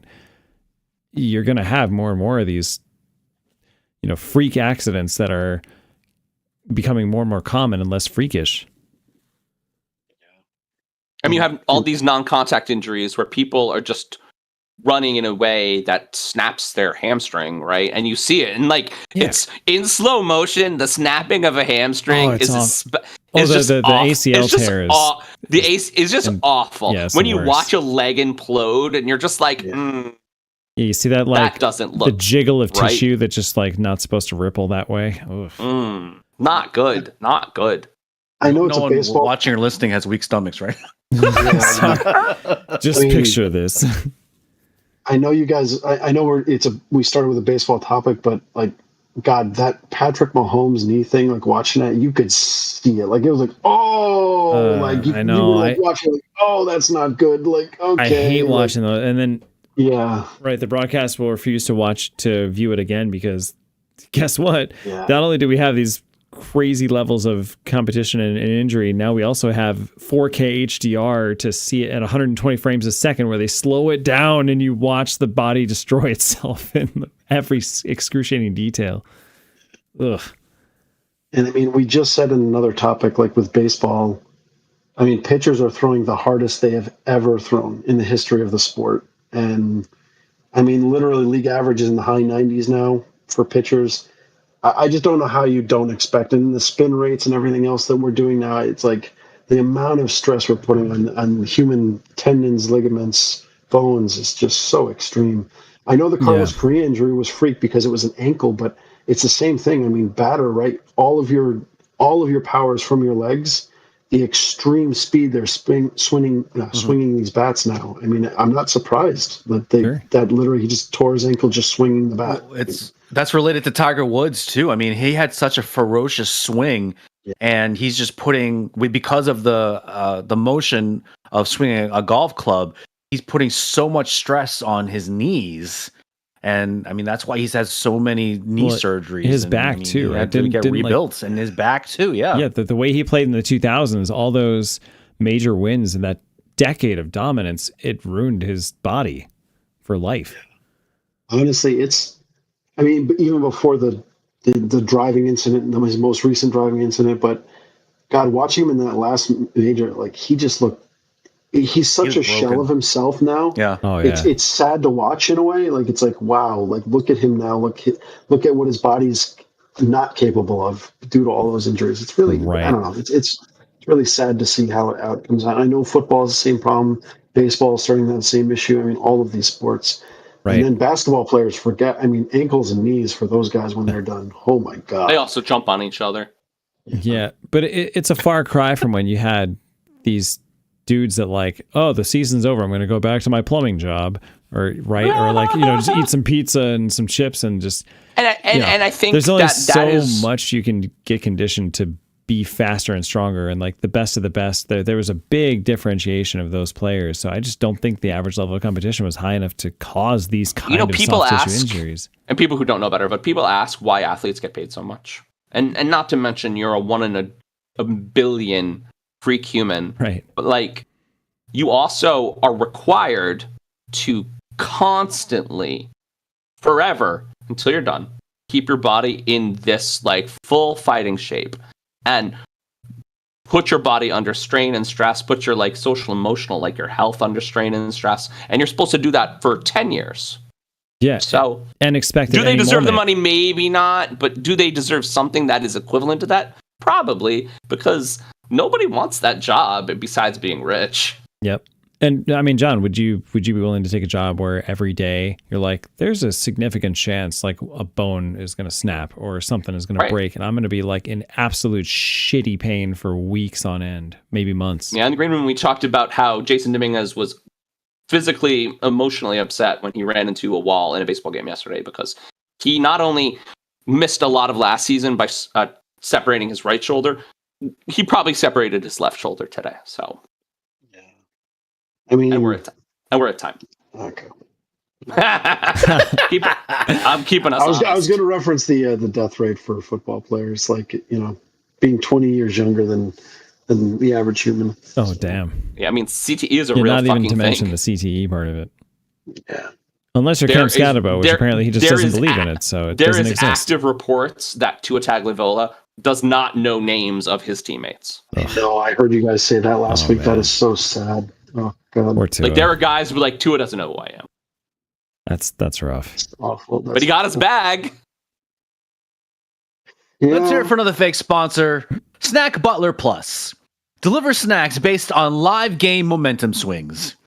Snack Butler Plus. Down 14. Emotional queso incoming. I want an emotional queso incoming. Yeah, I want an emotional queso right now. Mama said there'll be next topic. There'll be next topic. Mama said there'll be next topic. There'll be next topic. My mama said. Mama said. So, Jefim got his dream song for this segment. I have one. I don't know if it's going to make it, but I'll be very impressed if it's in there. So will I, because you and I usually aren't on the same wavelength when it comes to music. We're probably all right. not. It has also been well reported on this podcast about how underpaid athletes deserve as much money as possible. Recently, this has also translated into professional tennis, as the top-rated tennis players, Aryna Sabalenka and Jannik Sinner, proposed that tennis players should think about boycotting the major tournaments because of the lack of pay. While the 4 major sports leagues have about a 50-50 split between the league and the players, and the WNBA recently upgraded theirs as well, it was reported that the entire prize pool for major tournaments amounts to roughly 15% of the total revenue, and that that percentage is slated to actually go down slightly this year compared to last. Perhaps one reason for this pay discrepancy is also due to the fact that tennis players are not unionized like the others. So everyone, do we believe that tennis players would boycott the majors if they don't get more pay? And should they unionize? I mean, the answer to the last question is yes, but I don't know. If they try to boycott, like, you got to get everybody on board, and that's the hard part. Well, it was probably thinking more like the major players. Now, if Sabalenka and Sinner, who are the number one players of the world in the women and the men, boycotted, and say like the other, I don't know, many of the top 10 also boycotted the majors, that's quite the message being sent. Yeah, if they can pull it off. Do they get enough players? Tennis, I would say, is one of the more expensive sports for a professional athlete. because it's just you, and you're traveling all over the world to play in these tennis tournaments. It could be similar to golf, but golf, you get paid a hell of a lot more money with between earnings and sponsorship and whatnot than tennis does. Yeah, the PGA has set up pretty well for that. Like those players get paid. I mean, so do we think tennis players deserve more money? No. I mean, I think no. I think the argument you're making though is like, should there? Well, let me understand. Are you suggesting there should be like both a salary, or no, forget salary cap, but there should be more widespread, like as a whole, players should make more money, or is this just the top? Tennis players want more money. So how? I mean, do we feel they're in the right? John doesn't think so. And I mean, how should they negotiate them more money? I mean, is it a boycott or is it a union thing? I mean, if they strike, professional tennis will never come back. It will never come back. No one cares enough. No one does. At least not in this country. Not in this country. No way. It definitely does in Europe. Yeah, tennis is bigger over there. Yeah, they love tennis over there. We used to love tennis too, but now we don't have any good players. No, we're terrible. Yeah, I feel like the previous generation, like the 80s and stuff, that was big listen, tennis. This is 30 years in on the WNBA. The WNBA started in 1996. We're 30 years in, and they finally just now got paid.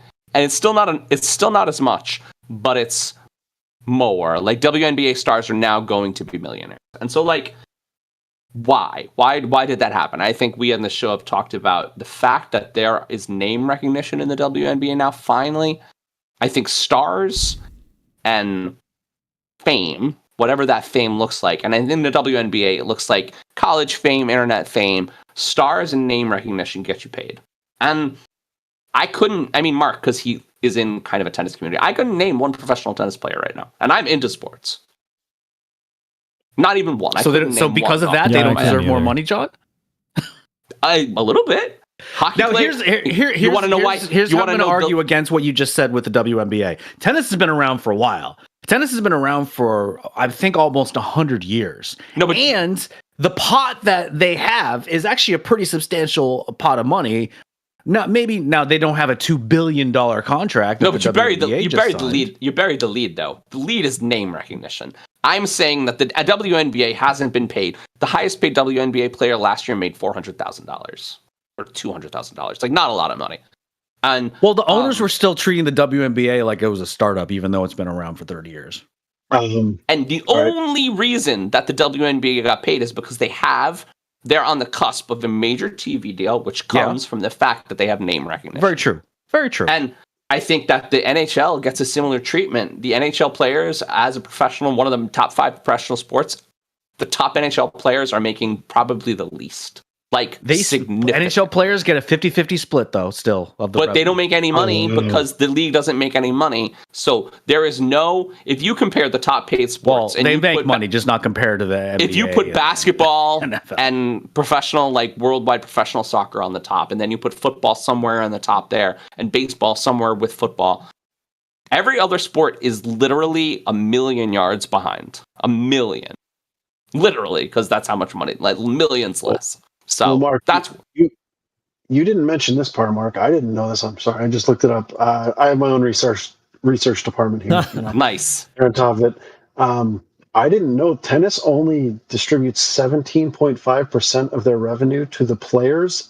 Every other major sport is almost 50-50. That's I think. Well, it's actually less than that too. It's more like 15. So at least I'm sorry. Let me clarify that. This year's French Open, it's a little under 15% of the total revenue to the players. Yeah. So on top of what John's saying, where it's like, hey, tennis is not really that big a deal, especially in the U.S. It's not as big of a pot in general to begin with as these other sports. Like it's one of the smallest probably. On top of that, it's still a pretty decent sized pot though. Oh, sure, but compared to like the major sports, like John was saying, it's not globally. I mean, maybe it is. I don't know. I wouldn't think so, but then again, maybe it's way more popular globally than it is here. But the players only getting 15% of that. Is that your argument here? Is that they're not getting enough of the shared revenue? The total prize pot of this year's French Open, I believe, is going to be, if I read this correctly, is going to be about 61 million euros, and that's between the men and the women. So that's out of a pot of approximately 500 million euros. Yeah, that's awful. Yeah, I mean, and if I'm looking at these numbers, yeah, tennis needs to strike, man. Like, this is crazy. I didn't know it was that bad. That's awful. Yes, I mean, even if the pot's smaller, like, at least give them an adequate percentage of the pot. Where can you even watch tennis? I don't know. My neighbor used to watch it on their giant satellite dish. Remember those things? Channel. The huge freaking metal dishes. He would just get like all these crazy tennis matches. So cable, because everybody has extended cable channels right now, Mark. Well, no, it streams on ESPN too. Isn't it also on NBC sometimes? On weekends? Sometimes on NBC. Yeah. For the French Open, the TV deals keep changing. I believe the French Open is being covered by ESPN. John, it's on a network somewhere between ESPN2 and ESPN8, the Ocho. Oh, man. This is awful. Is this true? Last year it was shown on TNT and TBS. Oh, that's awful. guys. Oh, man. The argument doesn't get better. Wait, is that bad? That means you can watch it on Max, though. Is that bad that I'm finally excited that I can watch Sabres games because they happen to be on TBS and TNT? Yes. Yes, it is. And that's the playoffs. Nobody cares about hockey, Pete. I do. I mean, apparently no one cares about tennis too. I get your point, John, but I'm just saying that, like, just if I step back and just look at the revenue share, that's insane. I mean, that's awful. Sure, truly, that's insane. But like, besides Mark, who knows a tennis player, does any one of the three of us know one professional tennis player that we haven't looked up? What does that matter? Does that John? Justify only giving them 15% of the pot? That doesn't matter. It's not profitable. It's not a profitable sport. No one watches it. No one cares. But it is a profitable sport. Hold on, John. It's not. We just said the annual revenue of the league is 500 billion euro. And players. That's not what they said. And that's one tournament. Oh, that's one tournament. Billion. That's one tournament. And they get a sliver of that compared to every other league that gets 50%. No, the Australian Open made $111 million. The $111 million prize pool in the Australian Open. $52 million. Yannick Skinner, who is the highest paid player in 2025. Carlos Alcaraz made 49. No one in tennis makes money. It's not basketball. It's not football. It's not baseball. It's not soccer. It's not that. It's a $30 billion sport a year. I mean, I don't know, John. I think I disagree with you here, man. I know you're being the heel, but like, yeah, these players deserve to make more money than this. This is John. Awful. Boo! You're the heel. Boo! All right, we should move on. Yeah, stop yelling at each other.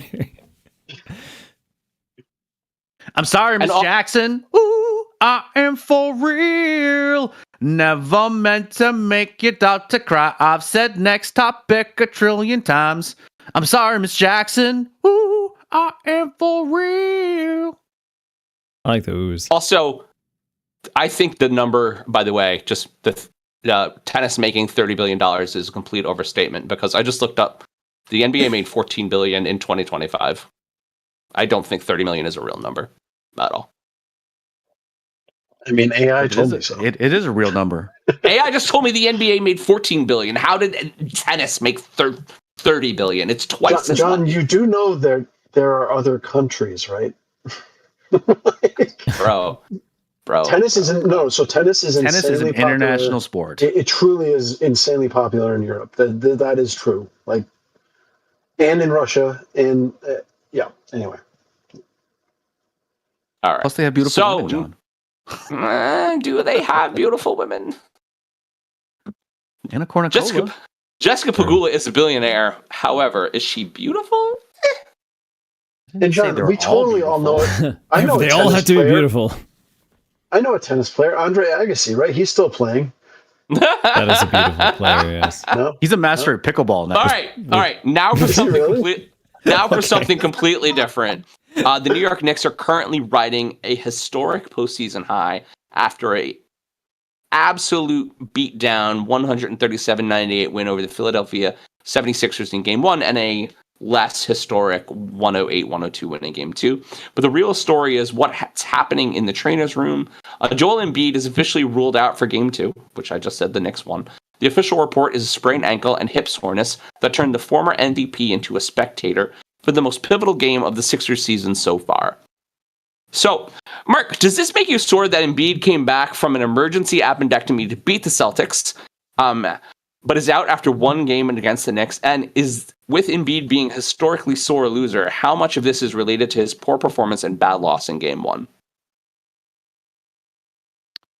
So, Joel Embiid is such a bitch, by the way. I'm going to go on the record and say that. Yes, he is. I fucking hate Joel Embiid. You know, he is by far the biggest flopper in the NBA. The man is over 7 feet tall, and he's a big ass dude too. And the fact that he's on the ground so many times, like you sneeze on him, and he thinks got hacked. Did you see him flop after Mikal Bridges, who is literally a foot shorter than him, ran into him? He was like, ah.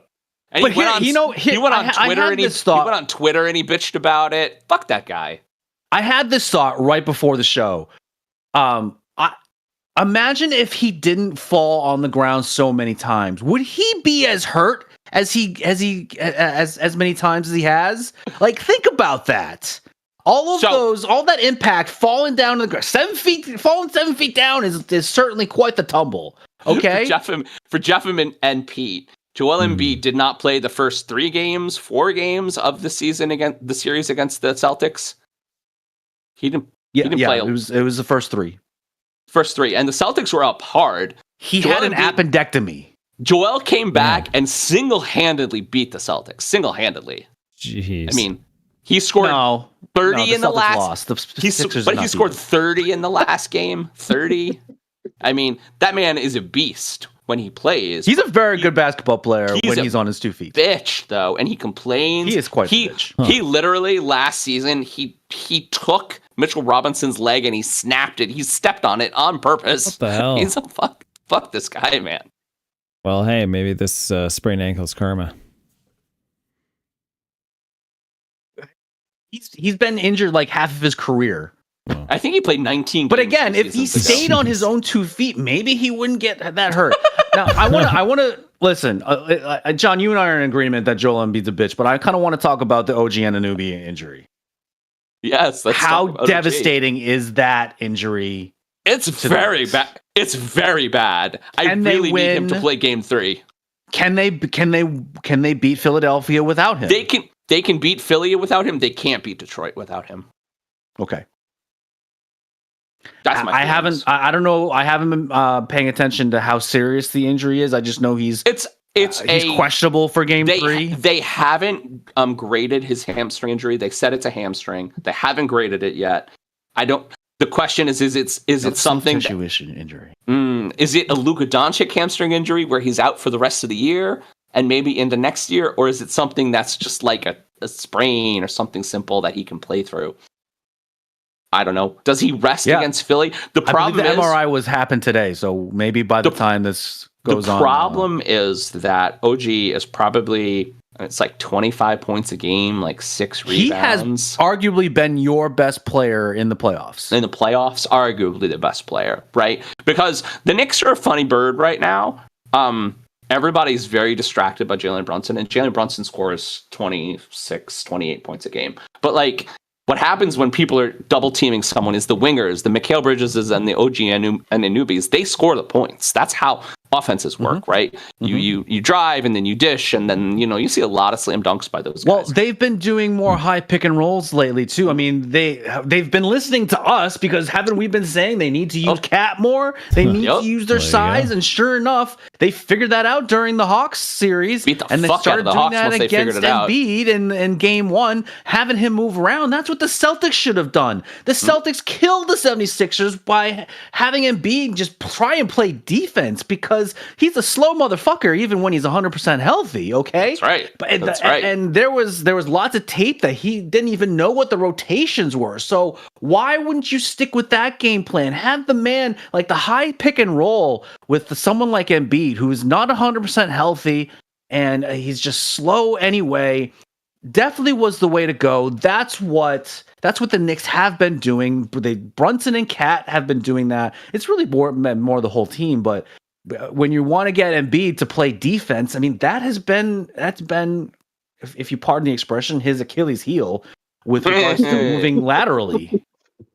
Well, I think the thing that the Knicks did really well against the Celtics, against the Hawks in the end, and against Philly so far, is they make that extra pass and they move the ball, and like they're doing. You learn in basketball really early when you play basketball, even in like high school, that you really need the ball moves faster than a person does, right? So you need to pass. You need to make that extra pass. And you'll see like a guy who's open who'll pass it again in the NBA, and they're really good at that. But you get stars, like you get ball hogs, like Jalen Brunson is a ball hog, that will try to drive against four people. The game we lost against the Hawks, the last game the Knicks lost in the playoffs, knock on wood. He tried to be a hero, and it just doesn't work. When you're essentially dribbling the ball and you're dribbling it into triple teams, that's hero ball. I will never ever agree with hero ball. No, like I think there's a time and a place for it, but it shouldn't be like an overwhelming majority of your game plan. And the Knicks finally got away from that, and they started to, like you said, move the ball and use their size advantage. And look what happened. They beat the fucking Hawks by 50 points in that last that was insane. We beat them by a lot. It was Jeez. Good. Sometimes basketball is so effing simple, but they overcomplicate things because they want to shoot threes or they want to make a poster of someone. Well, and I think that in the end, the weakness of the Celtics is they love the three. They just love the three. They were arrogant and stubborn with threes. Yeah, and that's how Philly beat them. Yeah, you can only do that if you're like Steph Curry in his prime. They're saying his injury is minor, by the way. They're saying he's day to day. They would never tell the truth. Well, he had the MRI today, so they that's good for the Knicks. Good for them. I hope so. Because again, I don't think, honestly, they're a 7 seed with an injured star. I don't think the Sixers pose that much of a threat. I would not be surprised if the Knicks get through the Sixers in 4 or 5. I wouldn't be surprised. But Detroit's a really good team, and Detroit's going to make the conference finals, and we're going to have to beat them. We'll see. I mean, they're facing a weakened Cavs team. Maybe not necessarily weakened, but the fact that James Harden has decided he's doing his normal playoff self and he's turning the ball over. I saw this stat yesterday. He has 29 career playoff games where he has more turnovers than field goals made. 29. James Harden's been around. He's been around. All right, we got to move on. Wow. Wow to you, Mark.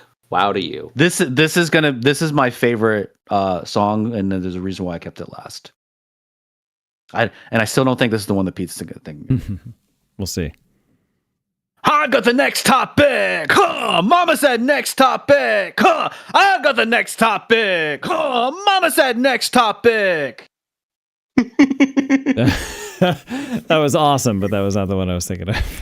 All right, what were you thinking? Because that was the last one. Mother by Tracy Bonham. Yeah, I don't know any of that. What? Like, at least not by the words. If I heard the song, I might. Mother, and now for something completely different. Fox Sports is in search of what they're calling a chief World Cup watcher.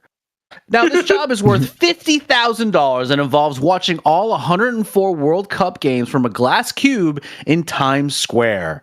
Applicants must apply through Indeed and should include their sports watching experience and a short video as to why he or she would be the perfect candidate. So, everyone, would you watch all of the World Cup games in a glass box for public for $50K? I nominate Mark. He needs another job. Could I do another job while I was doing it? Because $50,000 is not enough money, especially. $50,000 is definitely not. And I'm curious, like, what happens when you have to eat and go to the bathroom? You do it in the box, man. It's in the box. So everybody can see. Do it in the box.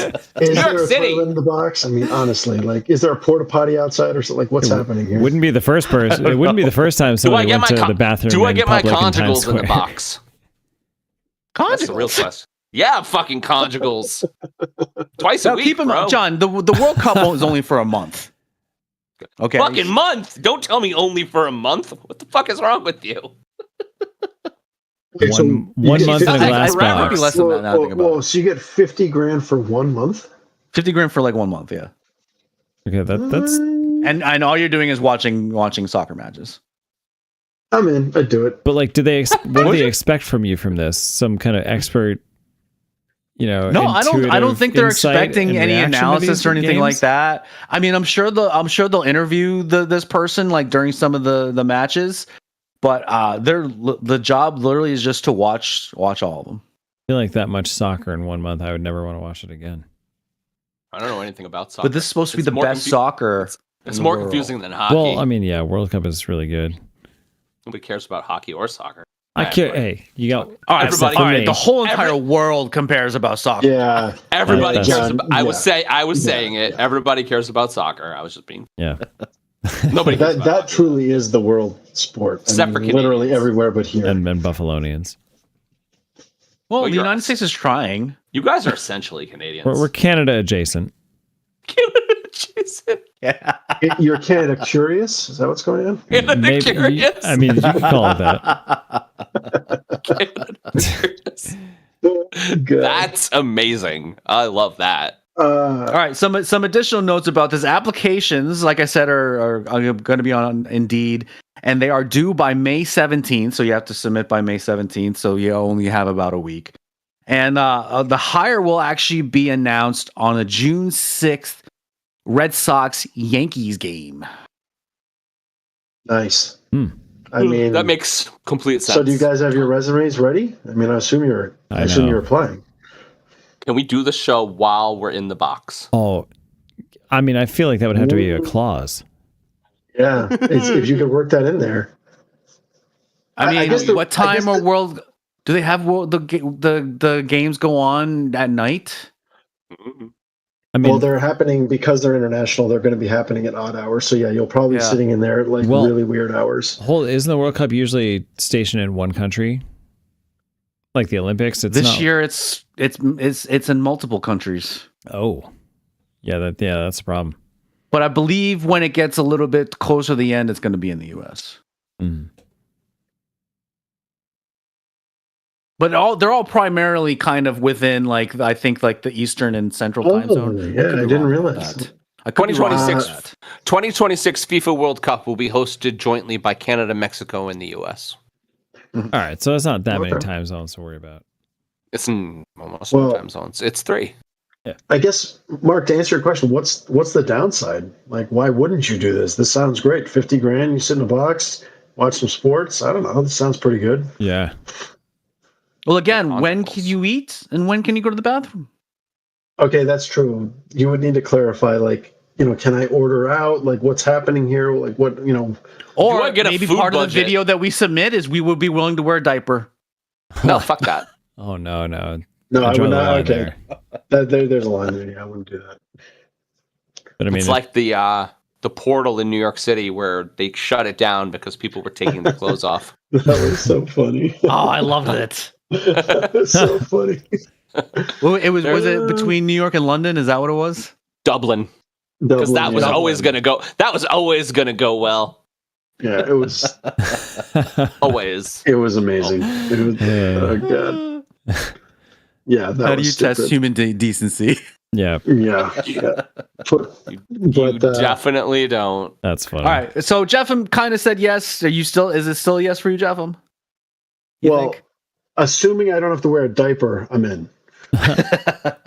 John Pete, what about you? I'm still wondering about the conjugals. You haven't I just answered me yet. right conjugal visits. I don't think I would have the time, frankly. That is a lot of 50 money. grand in a month. Assuming though, you that's a had the time, Pete. Assuming I have the- that's a Assuming you shitload had the of- time, that's and a you didn't shitload of have a toddler at home. Okay. I mean, what do you And a like? wife. I'm not asking you what you make. I make a significant less amount of money a month than I that. don't know. That's a lot of money, but It's a lot of money, and I man. like soccer, but like I'd be really bored. Personally, I don't think that's enough money. No. Considering how much revenue they're going to get from the World Cup, give Right. me at least 100K. I mean, if I just extrapolate that, $600K a year, I'm taking 50 grand for a month. I'm in. And then, Now, you do a good job. You stay famous for at least a little bit. That's true. Yeah. Can I, only if I'm allowed to use the line, because there may be some movie right issues, Come on, from Anchorman. I'm in a glass case of emotion. And Mark, do you know what time it is? Dude.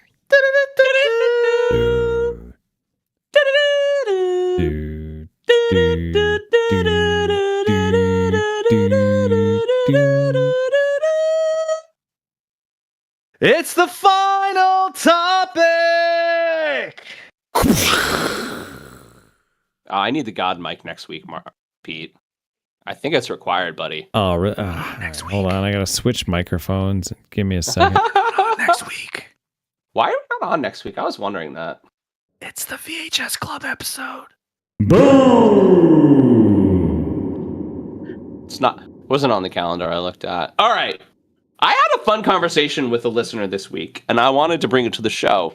Avengers Doomsday is scheduled to be released on December 18th of this year, according to their new release schedule.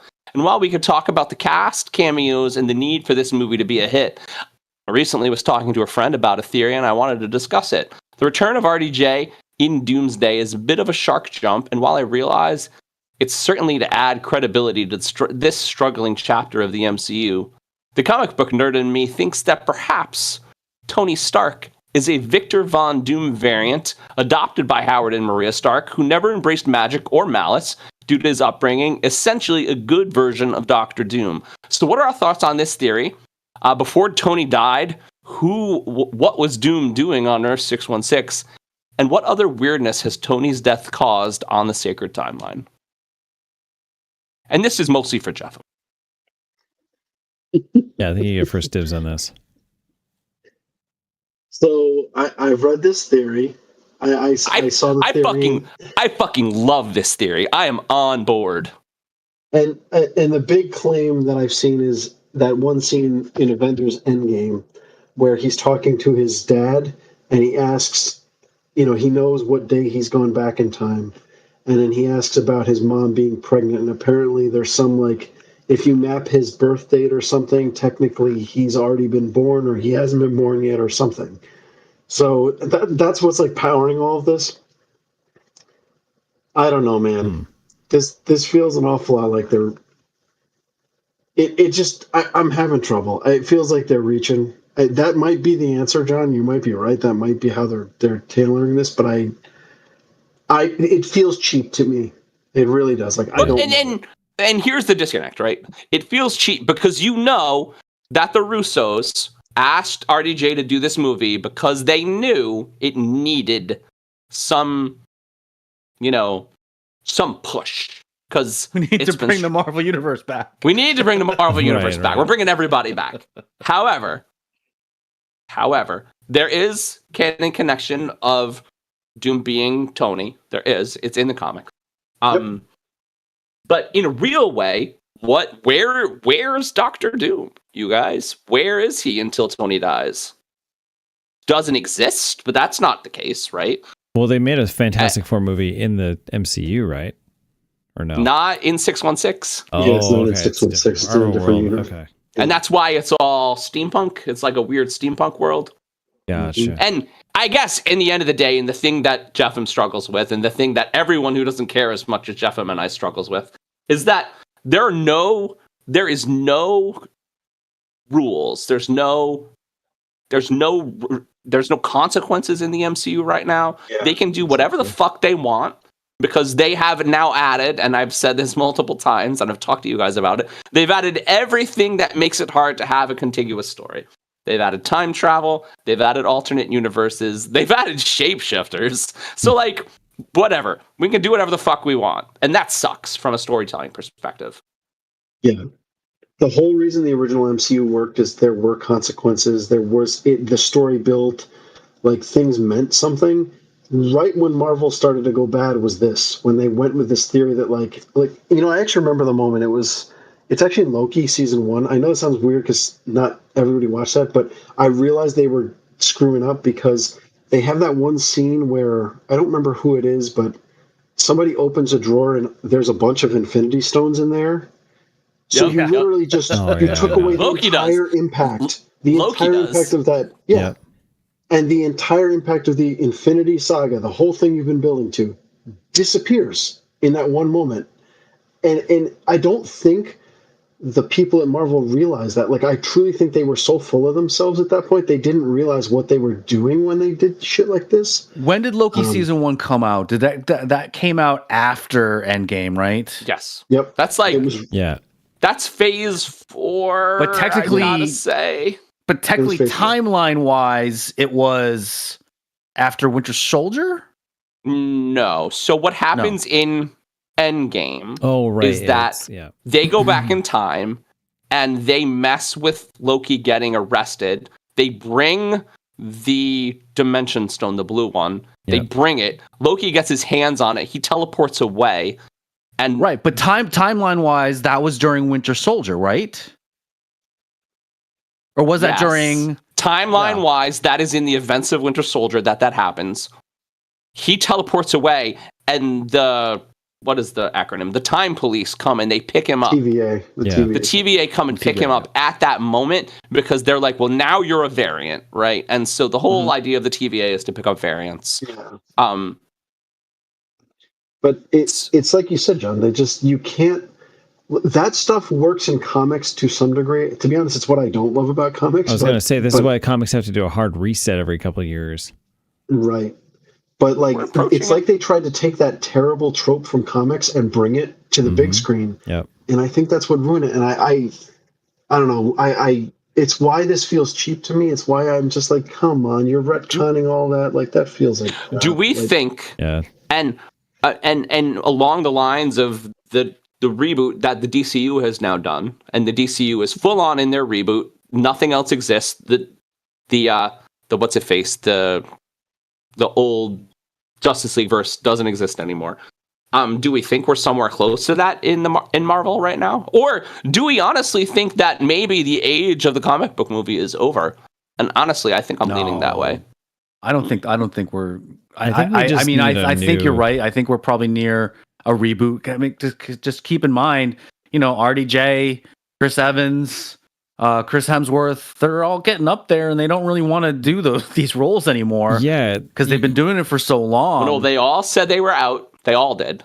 Sure. Every single one of them said they were out, and they're all coming back. I know. Yep. Because they can. And what they're doing, which is really interesting, all that money. Is they're playing to their demographic, which is us. And all of these old OG superheroes are coming back because of children. They all have children. Yep. They all have children. And that's gonna be this really big arc they're gonna live in for a little while. The kids of the OG superheroes. Cap has a baby. Now Thor has his adopted daughter. Franklin Richards obviously is going to be the core of this situation. And Tony's daughter. I mean, all these kids are going to come to a fruition, I think. Yeah, but is that what... Yeah, I think you're right. And that's what they've been teasing in the trailers. Right. And all the teaser trailers are talking about that. Now, they've talked about Cap's kid. They've talked about Thor's kid. Obviously, we know about Franklin.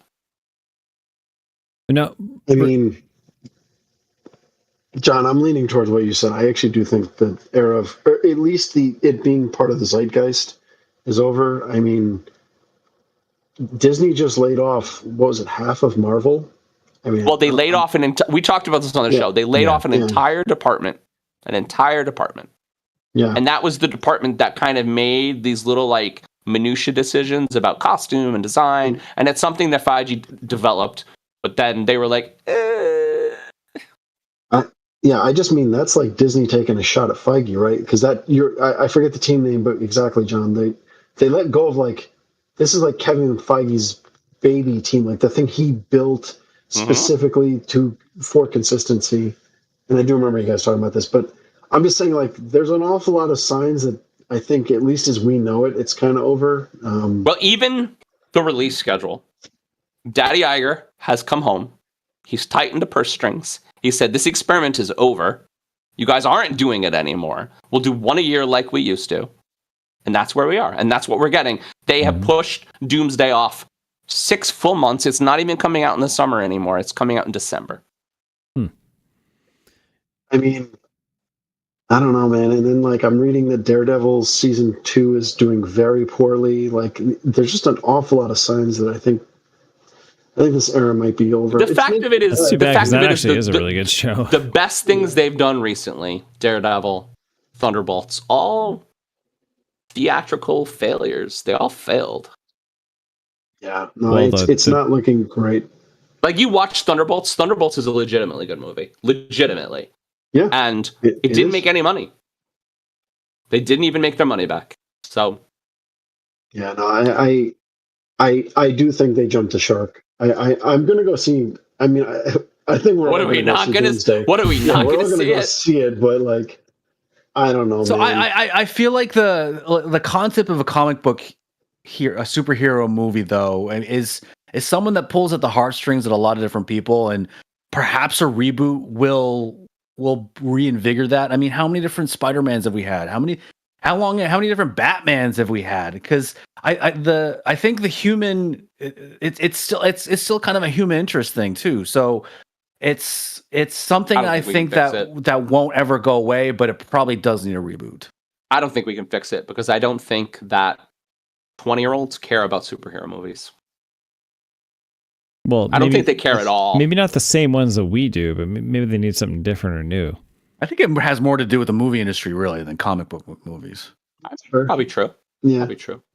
I mean, Spider-Man's still going to do well because it's Spider-Man. I think we just might be going back to what it was before, where like there were certain IPs, right, or certain characters that we all just kind of connected with, like a Spider-Man, and we'll have some movies around them, like you're saying, Mark. They'll be rebooted, because people genuinely connect with the character. But right, the superstars of these relative comic IPs only. You know, all these fringe characters and Spider-Man works for a reason. Spider-Man and Batman work and D plots from the comics. They're very relatable. They're very relatable, Spider-Man and Batman, and that's why we used to only get Spider-Man and Batman movies, and that's why they work. Yeah, because you necessarily say Batman is relatable. Sure, he is. He's a billionaire. He's not relatable because he's a billionaire. He's relatable because he's flawed. He's a billionaire with a dark past. And by the way, Spider-Man is also relatable because he's flawed. Batman. Yeah. But there's a reason they're the two best ones, right? They're the two best ones because they were the most thought about when they were adapted, when they were created by Stan Lee and whoever created Batman. But John, like the thing with the MCU, right? And I just keep coming back to, I think Marvel just missed it. They caught lightning in a bottle, but they made these characters that were kind of like B-listers into essentially like the stars of the show. Yeah, nobody cared about Iron Man before Robert Downey Jr. Yeah, exactly. Like he was a minor side character. Captain America, yeah, we all knew Captain America, but not. And then Thor, I mean, but we fell in love with these characters and the actors playing them, and that like. Well, you want to know what's wild about you saying that, which is actually really funny, and I think we should end it on this. They made Avengers because it was the only thing they owned. The only thing they owned. That's why they made it. Because it was the only thing that Marvel was going out of business, and they sold everything off piecemeal. They sold Spider-Man to Sony. They sold the X-Men to Fox. And they sold Avengers to Disney. And they couldn't talk about each other. They couldn't. And the fact of it is that Disney, in its infancy of the movie and generation they were doing with this, they gave the reins to people who cared, like Jon Favreau. Yeah, they gave the reins to Jon Favreau, and Jon Favreau was like, you know what? I think this could be good. There wouldn't be an MCU without Jon Favreau. Right. I don't think there would be at all. True. All right, we're done. We're at time.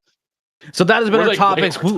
We're way We will be back next week with the ladies from the VHS Club as we discuss the movie A League of Their Own. In the meantime, you can catch up on our old episodes on our YouTube channel with the handle at If These Balls Pod. And don't forget to subscribe to us by tickling that little bell. We would like to thank our guests for joining us tonight. Thank you, Jefim. Thanks, Jefim. Thanks, Jefim. As always. You can also follow or like us on our socials at If These Balls Pod on X, Instagram, Facebook, Threads, TikTok, and Blue Sky. Our website is www.iftheseballscouldtalkpod.com. This is Mark Pescian from my partner John Companion, producer Pete Steffen. That's what we feel they would say. These balls could talk. Go Knicks. Go Sabres. Go Sabres. Fuck Embiid. Fuck Joel Embiid.